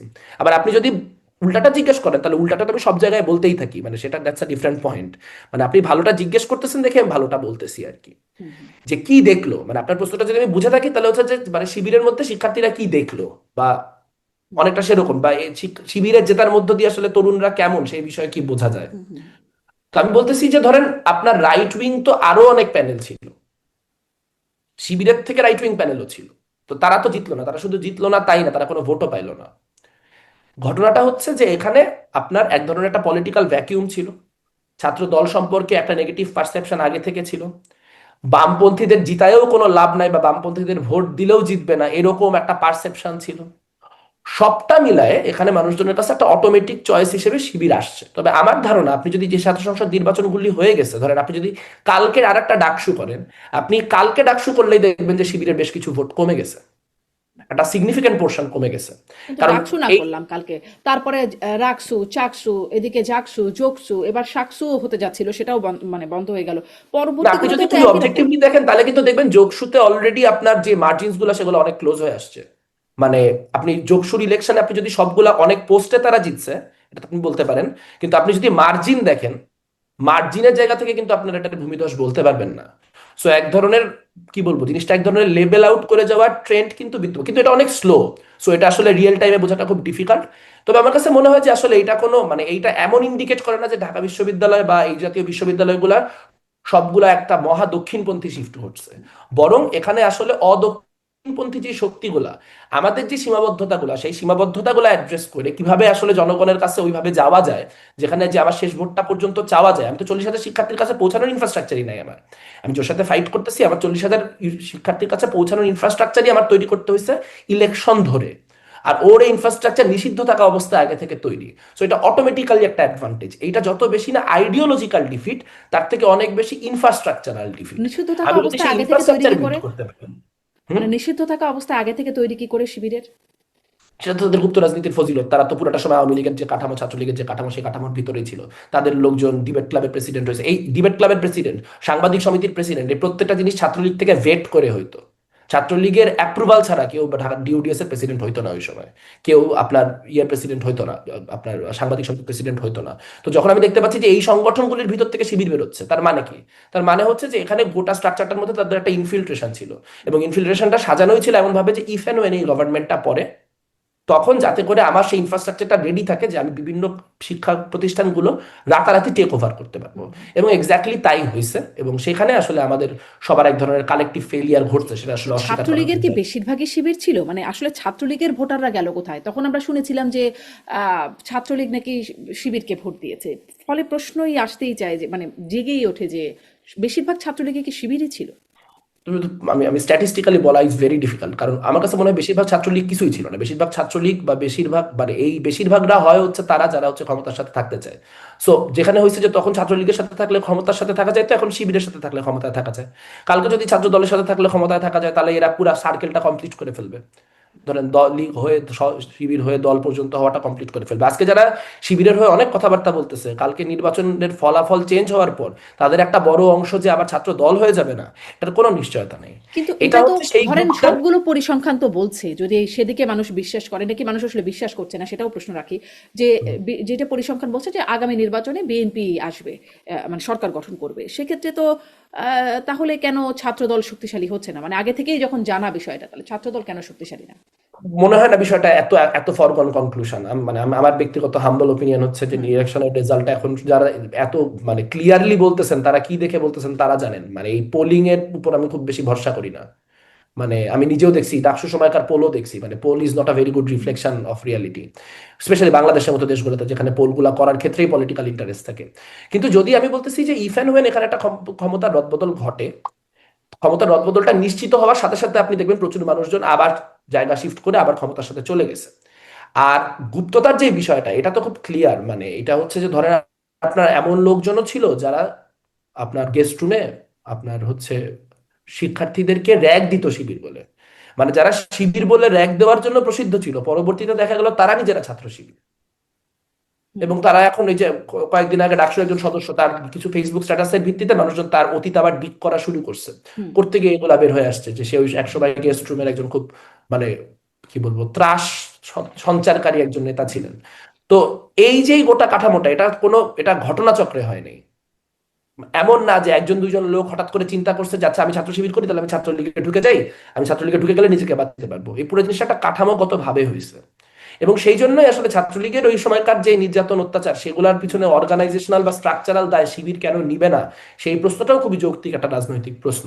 কিন্তু একটা রেজাল্ট হচ্ছে যে আসলে কৌশলগুলো রাজনৈতিকভাবে অনুচিত কৌশল হলেও এই কৌশলগুলোকে আপনি আইনিভাবে ঠেকানোর কোনো উপায় নেই, যার ফলে সেটার মানে লাভ যে তারা তুলবে, এইটাও আসলে একরকম মেনে নিয়েই আমাদের আগাইতে হবে। এবং সেটার উপর ভিত্তি করেই আমরা সামনের দিনে কিভাবে এই জিনিসটার মোড় ঘুরাইতে পারি, শুধুমাত্র তার বামপন্থীরা না। মানে কি এরকম মানে আসলে, মানে ছাত্রলীগের তো আমাদের চোখে শুধু, মানে যখন ইভেন ক্ষমতায়ও ছিল আওয়ামী লীগ তখনও ছাত্রলীগে আলোচনায় আসতোই, মানে হচ্ছে ছাত্রলীগের কোনো অপকর্ম নিয়ে আমরা আলোচনা করতাম, কৃতকর্মের ব্যাপারে সবসময় অপকর্ম নিয়েই আলোচনায় আসতো। মানে ছাত্রলীগের এই অপকর্মের দায় কি একটা বড় অংশ ছাত্র শিবিরেরও পড়ে? মানে কত মাত্রায় পরে সেটা তো আসলে ডিবেটেবল, কিন্তু একটা অংশ তো পরেই, কারণ তারা অর্গানাইজেশনালি নিজেদেরকে সব থেকে বড় অ্যান্টি শিবির প্রমাণ করার জন্য শিবির বিরোধী বিভিন্ন রেটরিক উৎপাদন করা এবং শিবিরকে ডিহিউম্যানাইজ করার কাজটা তাদের লোকরা সবচেয়ে বেশি করছে সেই সময়। যাতে করে যদি ওই যে বলে না যে অতিভক্তি চোরের লক্ষণ, তো যারা সব থেকে বেশি হাসিনা হাসিনা সব থেকে বেশি মুজিব মুজিব করতো, তাদের একটা অংশ করতো এই জন্য যাতে তাদেরকে কখনো শিবির বলে না ধরা হয়। আপনি যদি সারাক্ষণ শিবির বিরোধিতা মুখে মুখে করতে থাকেন, তাহলে যখন আমি শিবির খুঁজতে যাবো তখন আপনার নামটা তো আমার মনে আসবে না, আপনার মনে হবে যে আচ্ছা ও তো শিবিরের বিরোধিতাই করে, তাহলে ও তো আর শিবির হবে না। তো এইরকম করতে করতে আসলে এই ধরনের জিনিসপত্রগুলো তো আসলে তাদের তো দায় থাকে, দায়ের মাত্রা নিয়ে প্রশ্ন উঠতে পারে যে কতটুকু দায়, কিন্তু এক ধরনের সাংগঠনিক বা কাঠামোগত দায় তাদেরও আছে। জি। অনেক সময় এটাও আলোচনায় আসে যে আবরার হত্যাকাণ্ডে যারা জড়িত ছিল তাদের মধ্যেও শিবিরের একটা ইন্ধন ছিল বা সম্পৃক্ততা ছিল, এবং পরবর্তীতে আইনি ব্যাটলেও দেখা গেছে যে মানে জামাতপন্থী আইনজীবী, জামাতের আইনজীবী, এখন তো তিনি ইয়ে করছেন, নির্বাচনী করছেন, শিশির মনির, তিনিও তাদের আইনজীবী ছিলেন। এইটার সাথে কি আপনি কোনো রকম এই এই এই ন্যারেটিভের কোনো সত্যতা বা আপনার কোনো মূল্যায়ন আছে? না, আসলে এই পার্টিকুলার ঘটনার ক্ষেত্রে আমি এরকম কোনো মন্তব্য করতে চাই না, কারণ আসলে যদি 5ই আগস্টের পরে যারা আসছে তাদের অনেকের বিএনপি জামাতের পরিবার থেকে, মানে যারা খুনি তাদের মধ্যে অনেকে বিএনপি জামাতের ব্যাকগ্রাউন্ডের ছিলেন, সেটা সত্যি। কিন্তু আমরা আসলে এভাবে করে খুব যে অনেক শিবিরের লোকজনকে সেই জায়গায় দেখতে পাইছি এমন না। এবং আসলে যেহেতু এটা খুব একটা সেন্সিটিভ ইস্যু, এটা আসলে তার ভাইও একাধিকবার বলতে চাইছে যে না এটা নিয়ে আসলে তার মানে সে নিজেও এটা মনে করে না, বা এটা নিয়ে অনেক কথা হয়েছে। আর শিশির মনিরের পার্টিসিপেশনটা আমি দেখি যে আসলে আমার মাঝে মাঝে মনে হয় যে হিটলার যদি নুরেমবার্গের সময় যখন শিশির মনি থাকতো, তাহলে হিটলারের উকিলও শিশির মনির হইতেন। মানে উনি যে শেখ হাসিনার উকিলটা শেষমেশ হন নাই, এটাই তাজ্জব বিষয় আর কি। মানে বাংলাদেশের যত ধরনের কন্ট্রোভার্সিয়াল মামলা সেগুলা লড়ার মধ্য দিয়ে এক ধরনের একটা পিআর তৈরি করার চেষ্টা তো তার আছেই। সো আমি ওইটাকে শিশির মনিরের অংশগ্রহণটাকে আইডিওলজিক্যাল হিসেবে দেখি না, ওটা আমি পিওরলি আপনার এক ধরনের একটা ফুটেজ করি বা এক ধরনের একটা পাওয়ারের পক্ষে থাকার যেই কাজ সেটার অংশ হিসেবেই দেখি। জি। সো এই পার্টিকুলার ঘটনা নিয়ে আমি এরকম কোনো জি, মন্তব্য করবো মেঘমালান, না, একটু এরকম যদি ছোট ছোট থেকেও থাকে আমি জানি না। আচ্ছা, একটু ছোট ছোট করে শুনি, কারণ অনেকগুলো প্রসঙ্গ আর একটু কথা বলবো বলে ভাবছিলাম। সেটি হচ্ছে যে সম্প্রতি মানে গণভোটের যে প্রচারণা চলছে, সরকার তো একদম সরাসরি হ্যাঁ ভোটের পক্ষে প্রচারণা করছে। আপনি এটাকে কেমন ভাবে দেখছেন? আপনারা কোন পক্ষে, মানে আপনাদের প্ল্যাটফর্মটা গণভোটে কোন পক্ষে? আমরা এখন পর্যন্ত এখানে আলোচনা করি নাই, তবে আমরা যে বিষয়টা আমি একদম ইন্ডিভিজুয়ালি বা হচ্ছে আপনি আমার মানে এনপি এর অবস্থান থেকে বলেন বা আমার ছাত্র ইউনিয়নের অবস্থান থেকে বলেন, সব জায়গা থেকে যে কথাটুকু বলা যায় বা যে কথাটুকু আমরা আসলে বাংলাদেশের বিবেকবান মানুষ সবাই বুঝতেছি, সেটা হচ্ছে এটা কোনো গণভোট হচ্ছে না। গণভোট আপনি হ্যার পক্ষে থাকবেন না নার পক্ষে থাকবেন সেটা একটা সেকেন্ডারি কোয়েশ্চেন, প্রাইমারি কোয়েশ্চেন হচ্ছে যে এটা কোনো গণভোটের প্রসেস হচ্ছে কিনা। এটা কোনো গণভোটের প্রসেস হচ্ছে না। আপনি জানেন যে যে কোনো আধুনিক গণতান্ত্রিক রাষ্ট্র যদি গণভোট হয়, সেখানে সরকারের থাকার কথা নিউট্রাল আরবিট্রেটর। সেখানে একটা হ্যাঁ ক্যাম্পেইনের পক্ষে একটা টাকা সরকারেরই ডোনেট করার কথা, না ক্যাম্পেইনের পক্ষেও একটা সার্টেন অ্যামাউন্ট অফ টাকা সরকারেরই ডোনেট করার কথা। যে এইগুলা হচ্ছে মানে তারা দুইটা ক্যাম্পেইনকে বুঝাই দিবে, এবং সরকার নিউট্রাল থাকবে, আরবিট্রেটর থাকবে। কিন্তু এই গণভোটটা প্র্যাকটিক্যালি ইউনূস সরকারের উপর এক ধরনের একটা রেফারেন্ডামের মতো করে হচ্ছে, যে ইউনূস সরকারের সংস্কার প্রজেক্টের পক্ষে যদি আপনি থাকেন তাহলে হ্যাঁ দেন। এবার এইটা যদি সরকার গোটাটার সময় হ্যাঁ কথা বলতে থাকে, যদি হচ্ছে আপনার আমলাদেরকে বলে দেওয়া হয় যে হ্যাঁ ভোটের ব্যবস্থা করেন, নির্বাচনী প্রার্থীরা নিজেদেরকে ভোট দিক আর না দিক, মানে হ্যাঁ পক্ষে প্রচারণা করতে ধরেন, নিজের ক্যাম্পেইন করার মতো ভোট চাওয়ার তো এখনো সুযোগ নেই। আপনি দেখবেন ঢাকা শহরে অনেক পোস্টার, পোস্টার তো এখন একটা সাটানোর সুযোগ নাই, তাহলে পোস্টার আছে কেন? পোস্টার সে নিজের জন্য ভোট চাচ্ছে না, সে বলতেছে আমি অমুক আসনের প্রার্থী, গণভোটের জন্য হ্যাঁ বলুন। মানে নিজের প্রচার না করে নিজের প্রচার করা, তাহলে সেও নিজের প্রচার নিজে না করার অংশ হিসেবেও সে গণভোটে হ্যার পক্ষে প্রচার করে ফেলতেছে। আবার আমি একটু আগে একটা নিউজ দেখতেছিলাম আপনার সাথে বসার আগেই, যে কোন এক ইউএনও বা কোনো একজন সরকারি কর্মকর্তাকে না বলছে, মানে সে নার পক্ষে মানুষকে ভোট দিতে বলছে, এটাকে বলা হচ্ছে যে নার পক্ষে ভোট দেওয়ার ষড়যন্ত্র। এখন না ভোট দেওয়া যদি ষড়যন্ত্র হয় আর হ্যাঁ ভোট দেওয়া যদি বাধ্যতামূলক হয়, তাহলে ভোট করার দরকার কি? মানে গণভোট বিষয়টাই তো এইটা, যে আমি এইটার পক্ষে কেন যাওয়া উচিত এবং এটার বিপক্ষে কেন যাওয়া উচিত, সেই দুইটা সম্পর্কে সম্যক ধারণা নিয়ে দুই পক্ষের সকল আর্গুমেন্ট শোনার পরে একটা ইনফর্মড ডিসিশন নিব।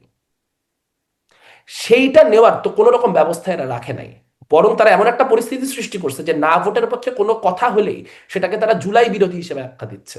এটা এক্সট্রিমলি ডেঞ্জারাস, যে যদি না ভোটটা জুলাই বিরোধী হয়, তাহলে তো হ্যাঁ ভোট না ভোটের বিষয় নেই, তাহলে বললেই পারে যে জুলাই অভ্যুত্থান ভালো ছিল কি মন্দ ছিল এটার পক্ষে ভোট দেন। মানে তার তো ভোট করার প্রয়োজন নাই, এখানে তো জুলাইয়ের পক্ষে কোনো জুলাই, এটাকে জুলাইয়ের উপর রেফারেন্ডাম হিসেবে তৈরি করার অর্থ হচ্ছে এটার যে টেকনিক্যাল জায়গাগুলি আছে সেই জায়গাগুলিকে সম্পূর্ণ ওভারলুক করানোর একটা চেষ্টা। এবং এই ফর্মে যদি এটা পাস জি। হয়, আপনি দেখেন জুলাই সনদের একটা গুরুত্বপূর্ণ জায়গা হচ্ছে যে জুলাই সনদে বলা হচ্ছে যে আর কি বলে, কনস্টিটিউশন বদলানোর জন্য গণভোট একটা জাস্টিফায়েবল পন্থা হবে। যে জুলাই সনদ হ্যাঁ পাশ হলে গণভোট করে সংবিধান বদলানো যাবে। এখন ধরেন 3 বছর পরে যদি আরেকটা গণভোট হয় সংবিধান বদলানোর জন্য, এবং সেই গণভোটের ক্ষেত্রেও সরকার একই রকম পক্ষপাতমূলক আচরণ করে, তখন তো এই গণভোটটাকে প্রেসিডেন্স বা নিদর্শন হিসেবে দেখানো যাবে হুম। যে ওই সময় তো হয়েছিল, ওই সময় যে তো গণভোট এভাবে হয়েছিল, যে গণভোট এভাবে হয়েছিল, গণভোট এভাবেই হয়। তো সেইটা একটা জঘন্য প্রেসিডেন্স তৈরি করবে। জুলাই সনদ নিয়ে সরকারের উচিত ছিল, সরকার যেহেতু একরকম তার একটা পলিটিক্যাল জায়গা আছে, যে ঠিক আছে সে এটার পক্ষে অবস্থান নিতেছে, সেখানে ইউনূস সাহেব জুলাইয়ের পক্ষে কথা বললো, ফাইন। কিন্তু এখানে হ্যাঁ এবং না দুইটা আর্গুমেন্টের পক্ষে যাতে এনাফ পরিমাণ কথা বলা যায়, একটা ডিবেট হয় নাই হ্যাঁ না নিয়ে, টেলিভিশন মিডিয়াগুলোতে জনভোট নিয়ে একটা বিতর্ক হয় নাই পর্যন্ত। তাহলে আসলে আমরা আমরা কিভাবে বলবো যে জনগণ একদম ইনফর্ম স্পষ্ট, চয়েস করবে? মেঘমোল্লার স্পষ্ট, মানে এই যে প্রচারণা, আপনি এটাকে ভালোভাবে দেখছেন বা এটা সমালোচনার জায়গা করছেন আপনি। আপনি কি এটা বলবেন যে আপনি আসলে হ্যাঁ বা না এর পক্ষে, কোন পক্ষে, বা আপনার প্ল্যাটফর্মটি কোন পক্ষে, সেটা কি আপনি বলতে পারেন? আমাদের প্ল্যাটফর্মের এখন আসলে এই বিষয়ে কোনো আপনার ডিসকাশন হবে না। আমরা আপনার এই বিষয়ে আমাদের পুরো অবস্থানটা কি, সেই অবস্থানটা হচ্ছে আমরা জানাবো। আমি যেটুকু বলতে পারলাম সেটুকু এই জন্য বলতে পারলাম কারণ এই ব্যাপারে একটা কনসেনসাস অনেক মানুষের মধ্যে আছে। আর আমি ব্যক্তিগত আসলে হ্যাঁ বা না, মানে আমি আমি ভোট দিতে গেলে সম্ভবত আমি এই ভোটই দিব না, মানে আমি যদি আচ্ছা, ব্যক্তিগতভাবে বলেন। জি। কারণ মানে আমি ইয়েস নো বলতেছি কিসের ভিত্তিতে, মানে আমি তো ইনাফ ইনফর্ম না রে ভাই। মানে আমি নিজেকে ইনাফ ইনফর্ম মনে করি না এরকম একটা সিরিয়াস ক্রুশাল ভোটের জন্য যে ধরনের মানে আলোচনা হওয়া দরকার ছিল, সেটা তো আমি পুরাপুরি এক্সপোজ না। আমি হয়তো ধারাগুলা জানি যে কি কি হবে, কিন্তু এটার ব্যাপারে বিচার বিবেচনা করার সেটা তো আমি নিজেও এখনো ডিসাইড করি নাই।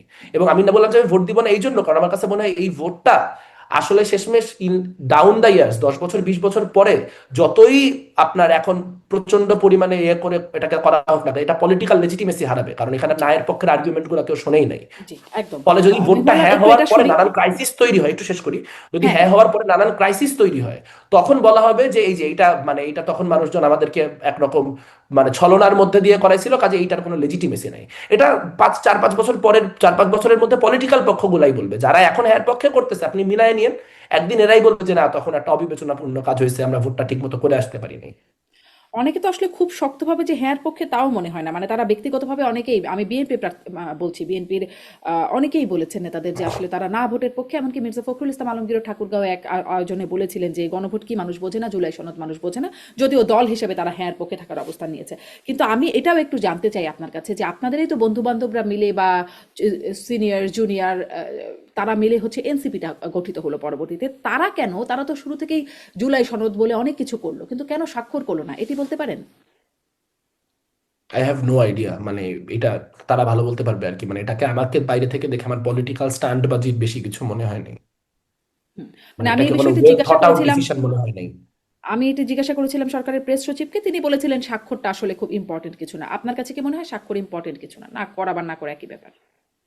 প্রেস প্রেস সচিব উনি উনি বাংলাদেশের সব থেকে রিডিকুলাস মানুষদের একজন। মানে স্বাক্ষর করা যদি গুরুত্বপূর্ণ না হয় তাহলে স্বাক্ষরের জন্য এত বিশাল প্রোগ্রাম রেডি করা হলো কেন? স্বাক্ষর গুরুত্বপূর্ণ না তাহলে এত বিশাল ক্যামেরা ট্যামেরা দাঁড় করায় ওইখানে, এতক্ষণ এত মিডিয়া প্রেজেন্স, এত কিছু, সরকার একটা ঐতিহাসিক মুহূর্ত বলে দিল, তাহলে স্বাক্ষর করা নাকি গুরুত্বপূর্ণ না? মানে এগুলা হচ্ছে ওনারা আসলে মানে এক কথা বলতে বলতে এত সেলফ কন্ট্রাডিক্টরি কথাবার্তা বলেন যেগুলো আসলে মানুষজনে, আমরা আর কি বাইরের দেশে হাসাহাসির পাত্র হই, এই আর কি। জি। এইবার একটু আসি দায় মুক্তির যে বিষয়টা, সেটিকে আপনি কিভাবে দেখছেন? 1 জুলাই থেকে 31 আগস্ট পর্যন্ত দায় মুক্তি, জুলাই যোদ্ধাদের দায় মুক্তির কথা বলা হচ্ছে, আপনি এটিকে কিভাবে দেখছেন? আমার কাছে মনে হয় যে এক ধরনের দায় মুক্তির তো প্রয়োজনীয়তা আছেই, দায় মুক্তির প্রয়োজনীয়তা আছে, কারণ প্রচুর পরিমাণে ভায়োলেন্স। আর যদি দায় মুক্তি না দেন, আমিও তো ধরেন এখানে যখন মানে এখানে 17ই জুলাই 18ই জুলাই যখন এখানে পুলিশ বক্স বা পুলিশের সিম্বল ওয়ালা জিনিসপত্র ভাঙাভাঙি হয়েছে, আমিও তো সেখানে ছিলাম। তো আমিও তাহলে ফৌজদারি অপরাধের অপরাধী। এখন বিষয় হচ্ছে যে আপনার কোথাও একটা আলাদা করতে পারতে হবে। কারণ আমার কাছে দায় মুক্তির বিষয় যেটা খুব ফিসি লাগছে সেটা হচ্ছে 31 আগস্ট পর্যন্ত কেন? হুম, হুম, 5ই আগস্ট অভ্যুত্থান হয়ে গেছে, শেষ। শেখ হাসিনা 3টার সময় চলে গেছে, সারাদিন ধরে মানুষের বুঝতে সময় লাগছে। বাই 6 আগস্ট দেশ যার আওয়ামী লীগের নিয়ন্ত্রণে নাই, পুলিশের নিয়ন্ত্রণে নেই, এটা স্ট্যাবলিশড। তাহলে 6 আগস্ট থেকে 31 আগস্ট কোন ভায়োলেন্সটা করতে হয়েছে যে ভায়োলেন্সটা জাস্টিফায়েবল? এবং 5ই আগস্ট অভ্যুত্থানকারীরা বলছে যে মন্দিরগুলাকে প্রোটেকশন দাও, মাজারগুলাকে প্রোটেকশন দাও। অভ্যুত্থানকারীরা নিজেরা অনেক জায়গায় নিজেদের মতো করে যেখানে যেখানে ক্যাপাসিটি ছিল সেখানে মন্দির বলেন, মাজার বলেন, অন্য অনেক কিছু বলেন, মানে আপনার প্রতিরক্ষা করতে নেমে গেছে। তাহলে সেই সময় যারা মন্দির মাজার ভেঙে, যারা বিহারি বলতেছি আপনার হিন্দু গ্রামগুলাতে আক্রমণ করে, যারা হচ্ছে আপনার হিজড়াদেরকে আক্রান্ত করে অভ্যুত্থানের নাম খারাপ করলো, যারা অভ্যুত্থানের পরিস্থিতিটাকে এরকম একটা বেধড়ক খারাপ জায়গায় নিয়ে গেল, হুম। যে সরকার নিয়ে, সরকারে কে যাবে আসবে সেগুলো নিয়ে চিন্তা ভাবনা করার কোনো সুযোগই আমরা পাইলাম না। একরকম 8ই আগস্ট একটা সরকার কোত্থেকে এসে উঠতে হলো, এরকম একটা পরিস্থিতি তৈরি হলো। তো সেই এন্টিটি গুলা যারা ধরেন এই ধরনের ভায়োলেন্স করছে, সেইগুলাকেও তো আসলে পক্ষান্তরে একরকম দায়মুক্তি দেওয়া হইলো। যে আপনি যদি 10ই আগস্ট, 12ই আগস্ট, 15ই আগস্ট হুম। কোনো একটা হিন্দু গ্রাম পুরাই দিয়ে আসেন বা হিন্দু গ্রামে আক্রমণ করে আসেন, তাহলে তো সেইটাও তাহলে দায়মুক্তির আন্ডারে চলে গেল। বা আপনার কোনো একটা জায়গায় আপনি হিজড়াদের আক্রান্ত করলেন, বা কোথাও একটা মন্দির ভাঙলেন, বা কোথাও একটা কোনো একটা আস্ত বাড়ি পুরায় 20টা মানুষ মাইরে ফেললেন, এগুলাকেও তো অভ্যুত্থানের অংশ হিসেবে দায়মুক্তি দেওয়া হচ্ছে। সো অনেকে এটা বলেন, যারা পাকিস্তান পন্থী আছেন তারা অনেকে এটা বলেন, পাকিস্তান পন্থী ছিলেন যে কিন্তু 24-এর অভ্যুত্থানের পক্ষের লোকজন, যে মুক্তিযুদ্ধের সময়ও তো হচ্ছে আপনার 25শে ফেব্রুয়ারি পর্যন্ত না কত ফেব্রুয়ারি পর্যন্ত 72-এর হুম। হচ্ছে আপনার ইয়ে দেওয়া ছিল, ইন্ডেমনিটি দেওয়া ছিল। এখন সেটা তো অন্য কারণ ছিল, কারণ আপনার যে মিরপুর অঞ্চল, সেই মিরপুর অঞ্চল তো 1971-এ স্বাধীন হয় নাই। বাংলাদেশের অনেক রণাঙ্গন স্বাধীন হইতে হইতে ফেব্রুয়ারি পর্যন্ত গেছে। সেই রকম তারিখ ধরেই হচ্ছে আপনার সেই দায় মুক্তিটাকে দেওয়া হয়েছিল। কিন্তু এইখানে আসলে 6 আগস্টের পরে কেন দায় মুক্তি দেওয়া লাগবে, কি দায় মুক্তি দেওয়া লাগবে? মানে 6 আগস্টের পর কি শেখ হাসিনা ছিল, আওয়ামী লীগ ছিল? তাহলে তখন ভায়োলেন্স কেন, তখনকার ভায়োলেন্সের জাস্টিফিকেশন কি? এই কথাগুলো তারা বলতেছেন না। এবং আমার একটা আতঙ্ক বা আশঙ্কার জায়গা হচ্ছে, সরকার কি অনেক ক্ষেত্রে এরকম বিভিন্ন রকম আক্রমণের সঙ্গে একরকম ট্যাসিড ভাবে জড়িত ছিল? যদি না থাকে তাহলে আসলে এই দায় মুক্তি দেওয়ার ব্যাপারে সরকারের কেন এরকম একটা স্ট্যান্স, কেন কেন তারা আসলে এই 30শে আগস্ট পর্যন্ত যেই মব, সেই বিভিন্ন মবকে রেভলিউশনারি ভায়োলেন্স থেকে আলাদা করতে পারলেন না? এবং সেই মবটাকে যে আসলে এভাবে জাস্টিফাই করা হলো, তার মধ্য দিয়েই তো আসলে আজকে প্রথম আলো ডেইলি স্টারের ঘটনাটা ঘটানোর পরেও বিভিন্ন রকম বিপ্লবী ভায়োলেন্সের যুক্তি কাজে লাগানো যাইতেছে। সো আমার কাছে আসলে দায় মুক্তির যে টাইমটা, সেই টাইমটা অ্যালার্মিং লাগে। তবে আমার কাছে মনে হয় 5ই আগস্ট পর্যন্ত দায় মুক্তির প্রয়োজন আছে। তার কারণ জি। পাঁচই অভ্যুত্থানটাকে আগস্ট আপনার পর্যন্ত এক দায় মুক্তি, ধরনের একটা আপনার নৈতিক, ব্যাখ্যাটা, একটু একটা লাইন আপনার শেষ করে ব্যাখ্যাটা। নিই, জি, শেষ করেন। যে অভ্যুত্থানকে এক ধরনের আইনগত প্রোটেকশন দেওয়ার নেসেসিটি আছে, এই জিনিসটাও খুব ক্লিয়ার করে বলা দরকার। একদম। মানে আপনি বলছেন যে 5ই আগস্ট পর্যন্ত দায় মুক্তি, কিন্তু আমি মানে সেটি প্রেস সচিবকেও জিজ্ঞাসা করছিলাম যে সেখানে আসিফ নজরুল মাননীয় আইন উপদেষ্টা তিনি স্পষ্ট করছেন যে অভ্যুত্থান কালে সংঘটিত এবং রাজনৈতিক প্রতিরোধের উদ্দেশ্যে যে কৃতকর্ম সেগুলোর জন্যই দায় মুক্তি। এই জন্য আমিও জিজ্ঞাসা করছিলাম যে অভ্যুত্থান কাল তো 5ই আগস্ট চলে গেল, আর রাজনৈতিক প্রতিরোধ সেটাও আমি এই জন্য জিজ্ঞাসা করছিলাম যে ধরুন এই যে পরবর্তীতে বৈষম্য বিরোধী ছাত্র আন্দোলন যেটা রয়েই গেল, যেই প্ল্যাটফর্মে অভ্যুত্থানটা হলো, তারা দেখছি কখনো ডিআইজিকে গিয়ে হুমকি দিচ্ছেন, কখনো ওসিকে গিয়ে দিচ্ছেন, কখনো হাসপাতাল কর্তৃপক্ষকে দিচ্ছেন, কখনো গিয়ে আসামি ছাড়াতে গিয়ে বলছেন আমরা থানা ভেঙেছি, আমরা থানা জ্বালিয়েছি, আমরা সন্তোষ সাহাকে পুড়িয়ে মেরেছি, বা মানে মেরে ঝুলিয়ে রেখেছি। এই বক্তব্যগুলো যখন তারা দিচ্ছিলেন, এই যে মেরে ঝুলিয়ে রাখা বা সন্তোষের পরিবার, সে কি আসলে বিচার পাওয়ার যোগ্য হবে? যদি আমি বিষয়টা খুব একটা স্পষ্ট হতে পারি না, কিন্তু আপনার কি মনে হয়? আপনি বলছেন আপনি নিজেও পুলিশ বক্স ভাঙচুর করেছেন, দায় মুক্তি না দিলে তো আপনি নিজেও ফৌজদারি অপরাধী হবেন। আর সন্তোষের পরিবার বা সন্তোষের যে মানে ছোট বাচ্চাটা আছে, তারা কি ইয়ে চাইতে পারবে না, বিচার চাইতে পারবে, পারা উচিত তো নাকি না? অবশ্যই চাইতে পারা উচিত। এবং আমি শুরুর থেকেই, আমি 5ই আগস্টের পরে ব্যক্তিগতভাবে আসলে আমি যত অ্যাক্টিভিজম করেছি, বা আমি জাতিসংঘের সাথেও যখন কথা বলার সুযোগ হয়েছে তাদের বিভিন্ন টিমের কাছে, আমি শুধু হাতে পায়ে ধরা বাকি রাখছি যে এখানে একটা ট্রানজিশনাল জাস্টিসের ব্যবস্থা করা হোক। এটা রাষ্ট্র থেকে করবে না, এটা যদি বাইরের সংস্থাগুলো করাইতে পারতো তাও হইতো। যে আপনার এরকম একটা ট্রুথ অ্যান্ড রিকনসিলিয়েশন লাগে, তো মানে সবগুলোর বিচার দরকার। ধরুন সন্তোষ সাহার ঘটনাটা, ওনার নাম তো সন্তোষ সাহা তাই না, বালিয়াচং জি, থানার জি, জি, বানিয়েছি। যিনি, যাকে পুরায় মারা এসআই। হয়েছিল। জি, জি। আচ্ছা, তো বলা হচ্ছে যে ওই থানায় 9 জন লোককে হচ্ছে হত্যা করা হয়েছিল। এখন যদি 9 জন লোককে হত্যা করা হয়ে থাকে, তাহলে সেই 9 জন লোককে হত্যা করার পিছনে পার্টিকুলারলি সন্তোষেরই দায় ছিল, এইটা নিশ্চিত হইলো কিভাবে? এবং এই যে তার দায় ছিল, এই জন্য তিনি অপরাধী এবং সেই জন্য তার মৃত্যুদণ্ড প্রাপ্ত, এটা কোন বিপ্লবী কোর্ট ডিসাইড করছে? এটা কি এমন হয়েছে যে ওখানে অভ্যুত্থানের যারা সমন্বয়ক তারা গেছেন, তারা যে সেখানে একটা কোর্ট বসাইছেন, কোর্টের মধ্যে সিদ্ধান্ত হয়েছে, হওয়ার পরে তারপরে করেছেন না? বরং ওইখানে অনেকগুলো পুলিশ অফিসার ছিল, গোটা থানাটাকে ওকে রেখে দেওয়া হয়েছিল আমি যদি ভুল না করে থাকি। হুম, হুম। এবং একরকম মিলিটারি তাকে একরকম বেইটের মতো মানুষজনের কাছে দিয়ে যান, এবং সেই ক্ষুব্ধ অবস্থায় তারা হচ্ছে তাকে হত্যা করেন, হত্যা করার পর মানে ঝুলায় রাখেন। তো এই যে হত্যা করার পরে ঝুলায় রাখা, এই গোটা প্রক্রিয়াতে ভায়োলেন্স কতভাবে দেখেন কতগুলা জায়গায় আপনার মানে জাস্টিসের অভাব তৈরি হলো।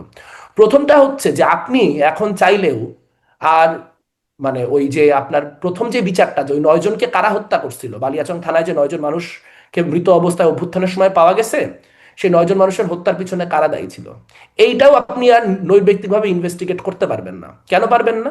কারণ যদি ইনভেস্টিগেট করার পর বের হয় যে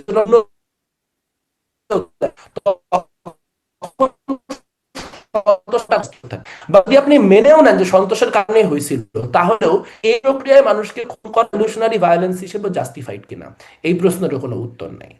ফলে ওই যে 5ই আগস্টের পরে যে ট্রানজিশনাল জাস্টিসটা দরকার ছিল, যেটা প্রত্যেকটা অংশের গ্রিভেন্সকে মাথায় নেয় এবং পলিটিক্যাল নেসেসিটিকেও মাথায় নেয়, নিয়ে একটা জাস্টিস এনশিওর করে, তার কোনো কিছুই হয় নাই। বরং যেটা হয়েছে যে ডিজিএফআই, যারা যারা বড় নেতা হাতা ছিলেন, যাদের বিদেশে বাড়ি আছে, যাদের সাথে ডিজিএফআই এর কানেকশন আছে, তাদেরকে বিদেশে পাঠাই দিচ্ছে। আর মানুষ মাছ না পায় ছিপে কামড় মারছে, অমুক আওয়ামী লীগ করে অমুককে মার, অমুক অমুক করে অমুককে মার। এইটার মধ্য দিয়ে সমাজে যে প্রতিহিংসার বিষ তৈরি হয়েছে, সেটাই আমাদেরকে গঠনমূলক কোনো কিছু করা থেকে কনস্ট্যান্টলি আটকায় যাচ্ছে। এবং 1.5 বছর পরেও আমরা এখনো ঘুরে ফিরে সেই ভায়োলেন্সের ভাষায়, ঘুরে ফিরে সেই গোষ্ঠীগত দ্বন্দ্বের ভাষায় কথা বলতেছি। অথচ 5ই আগস্টের পর আমাদের একটা সুযোগ ছিল, আমাদের শহীদরা তাদের জীবন দিয়ে আমাদের সুযোগ করে দিয়ে গেছিল, যে আমরা আসলে বাংলাদেশকে কিভাবে ট্রান্সফর্ম করা যায় সেই আলাপের দিকে যাব। কিন্তু আমাদের চরম ব্যর্থতা যে আমাদেরকে নেতৃত্ব দিছে সেই অভ্যুত্থানের সময় এমন কিছু মানুষ, যাদের ন্যূনতম দূরদর্শিতা ছিল না, ন্যূনতম মানে আপোষকামিতার বিরোধিতা করার কোনো রকম মানসিকতা ছিল না, এবং যার ফলে কঠিন কোনো প্রশ্ন অ্যাড্রেস করা হয় নাই। বারবার জনতুষ্টি করার চেষ্টার ফলে আজকে আমরা অভ্যুত্থানের যেই ফল, সেই ফল মোটেই ঘরে তুলতে পারিনি। জি, মেহুলার একটা বিষয় একটু আসি। আপনি সংখ্যালঘু বা বিভিন্ন গোষ্ঠীর কথা বলছিলেন। আহ, ভারতের পক্ষ থেকে বারবার অভিযোগ ওঠে যে বাংলাদেশে সংখ্যালঘু নির্যাতন হচ্ছে। সেটা একটা, বিশেষ করে চিন্ময় দাসকে যখন গ্রেপ্তার করা হলো, তখন এই বিষয়টা খুব খুব আলোচনায় এসেছিল, খুব শক্ত প্রতিবাদ দিয়েছিল বা শক্ত অভিব্যক্তি তারা ব্যক্ত করেছিল ভারত। এখন মানে সেই সময় একটা ঠুনকো একরকম অভিযোগে ছিল, জাতীয় পতাকা অবমাননার অভিযোগে তাকে সেই সময় গ্রেপ্তার করা হলো বা মামলা হলো তার বিরুদ্ধে।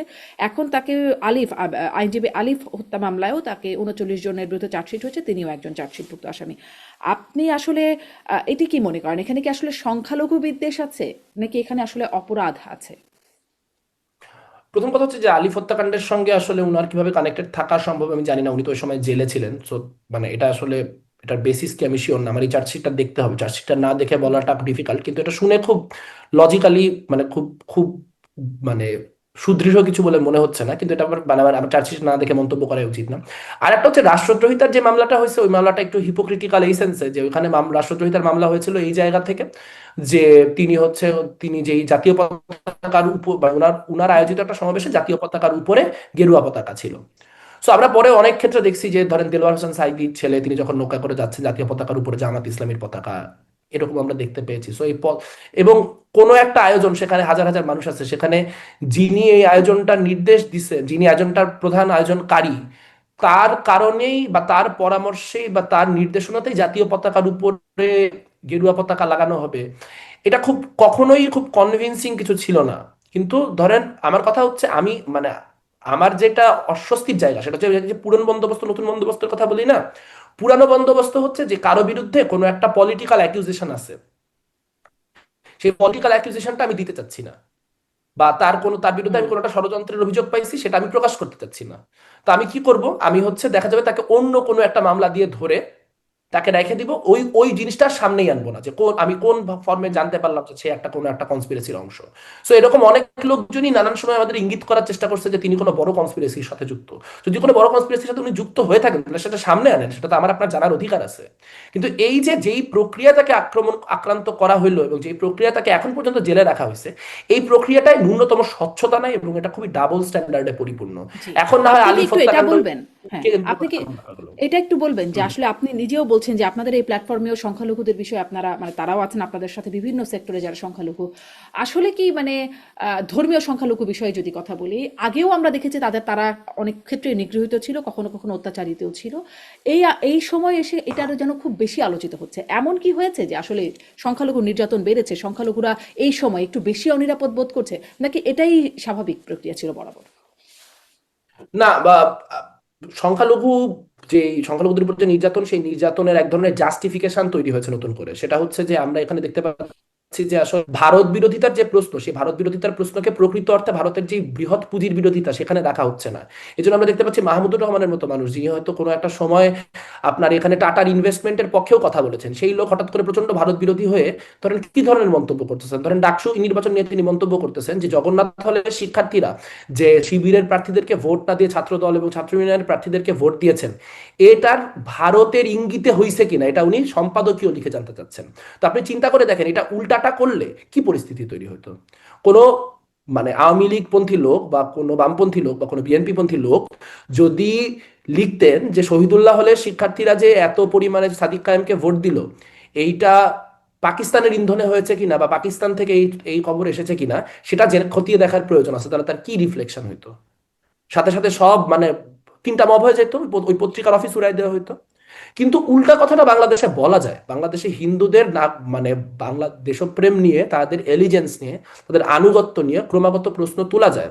এবং যেহেতু ভারত বিরোধিতাটা কোনোভাবেই অর্থনৈতিক সামাজিক অর্থে যেই আধিপত্যবাদ বিরোধিতা সেই জায়গায় নাই, কারণ থাকলে তো বর্ডার কিলিং কমতো, বর্ডার কিলিং তো এখনো হচ্ছে, সেই একই ইলিশ মাছ পাঠানোর ডিপ্লোমেসি হচ্ছে। ভারতের সাথে বিভিন্ন ক্ষেত্রে আমাদের আমদানি বাড়ছে, রপ্তানি কমছে।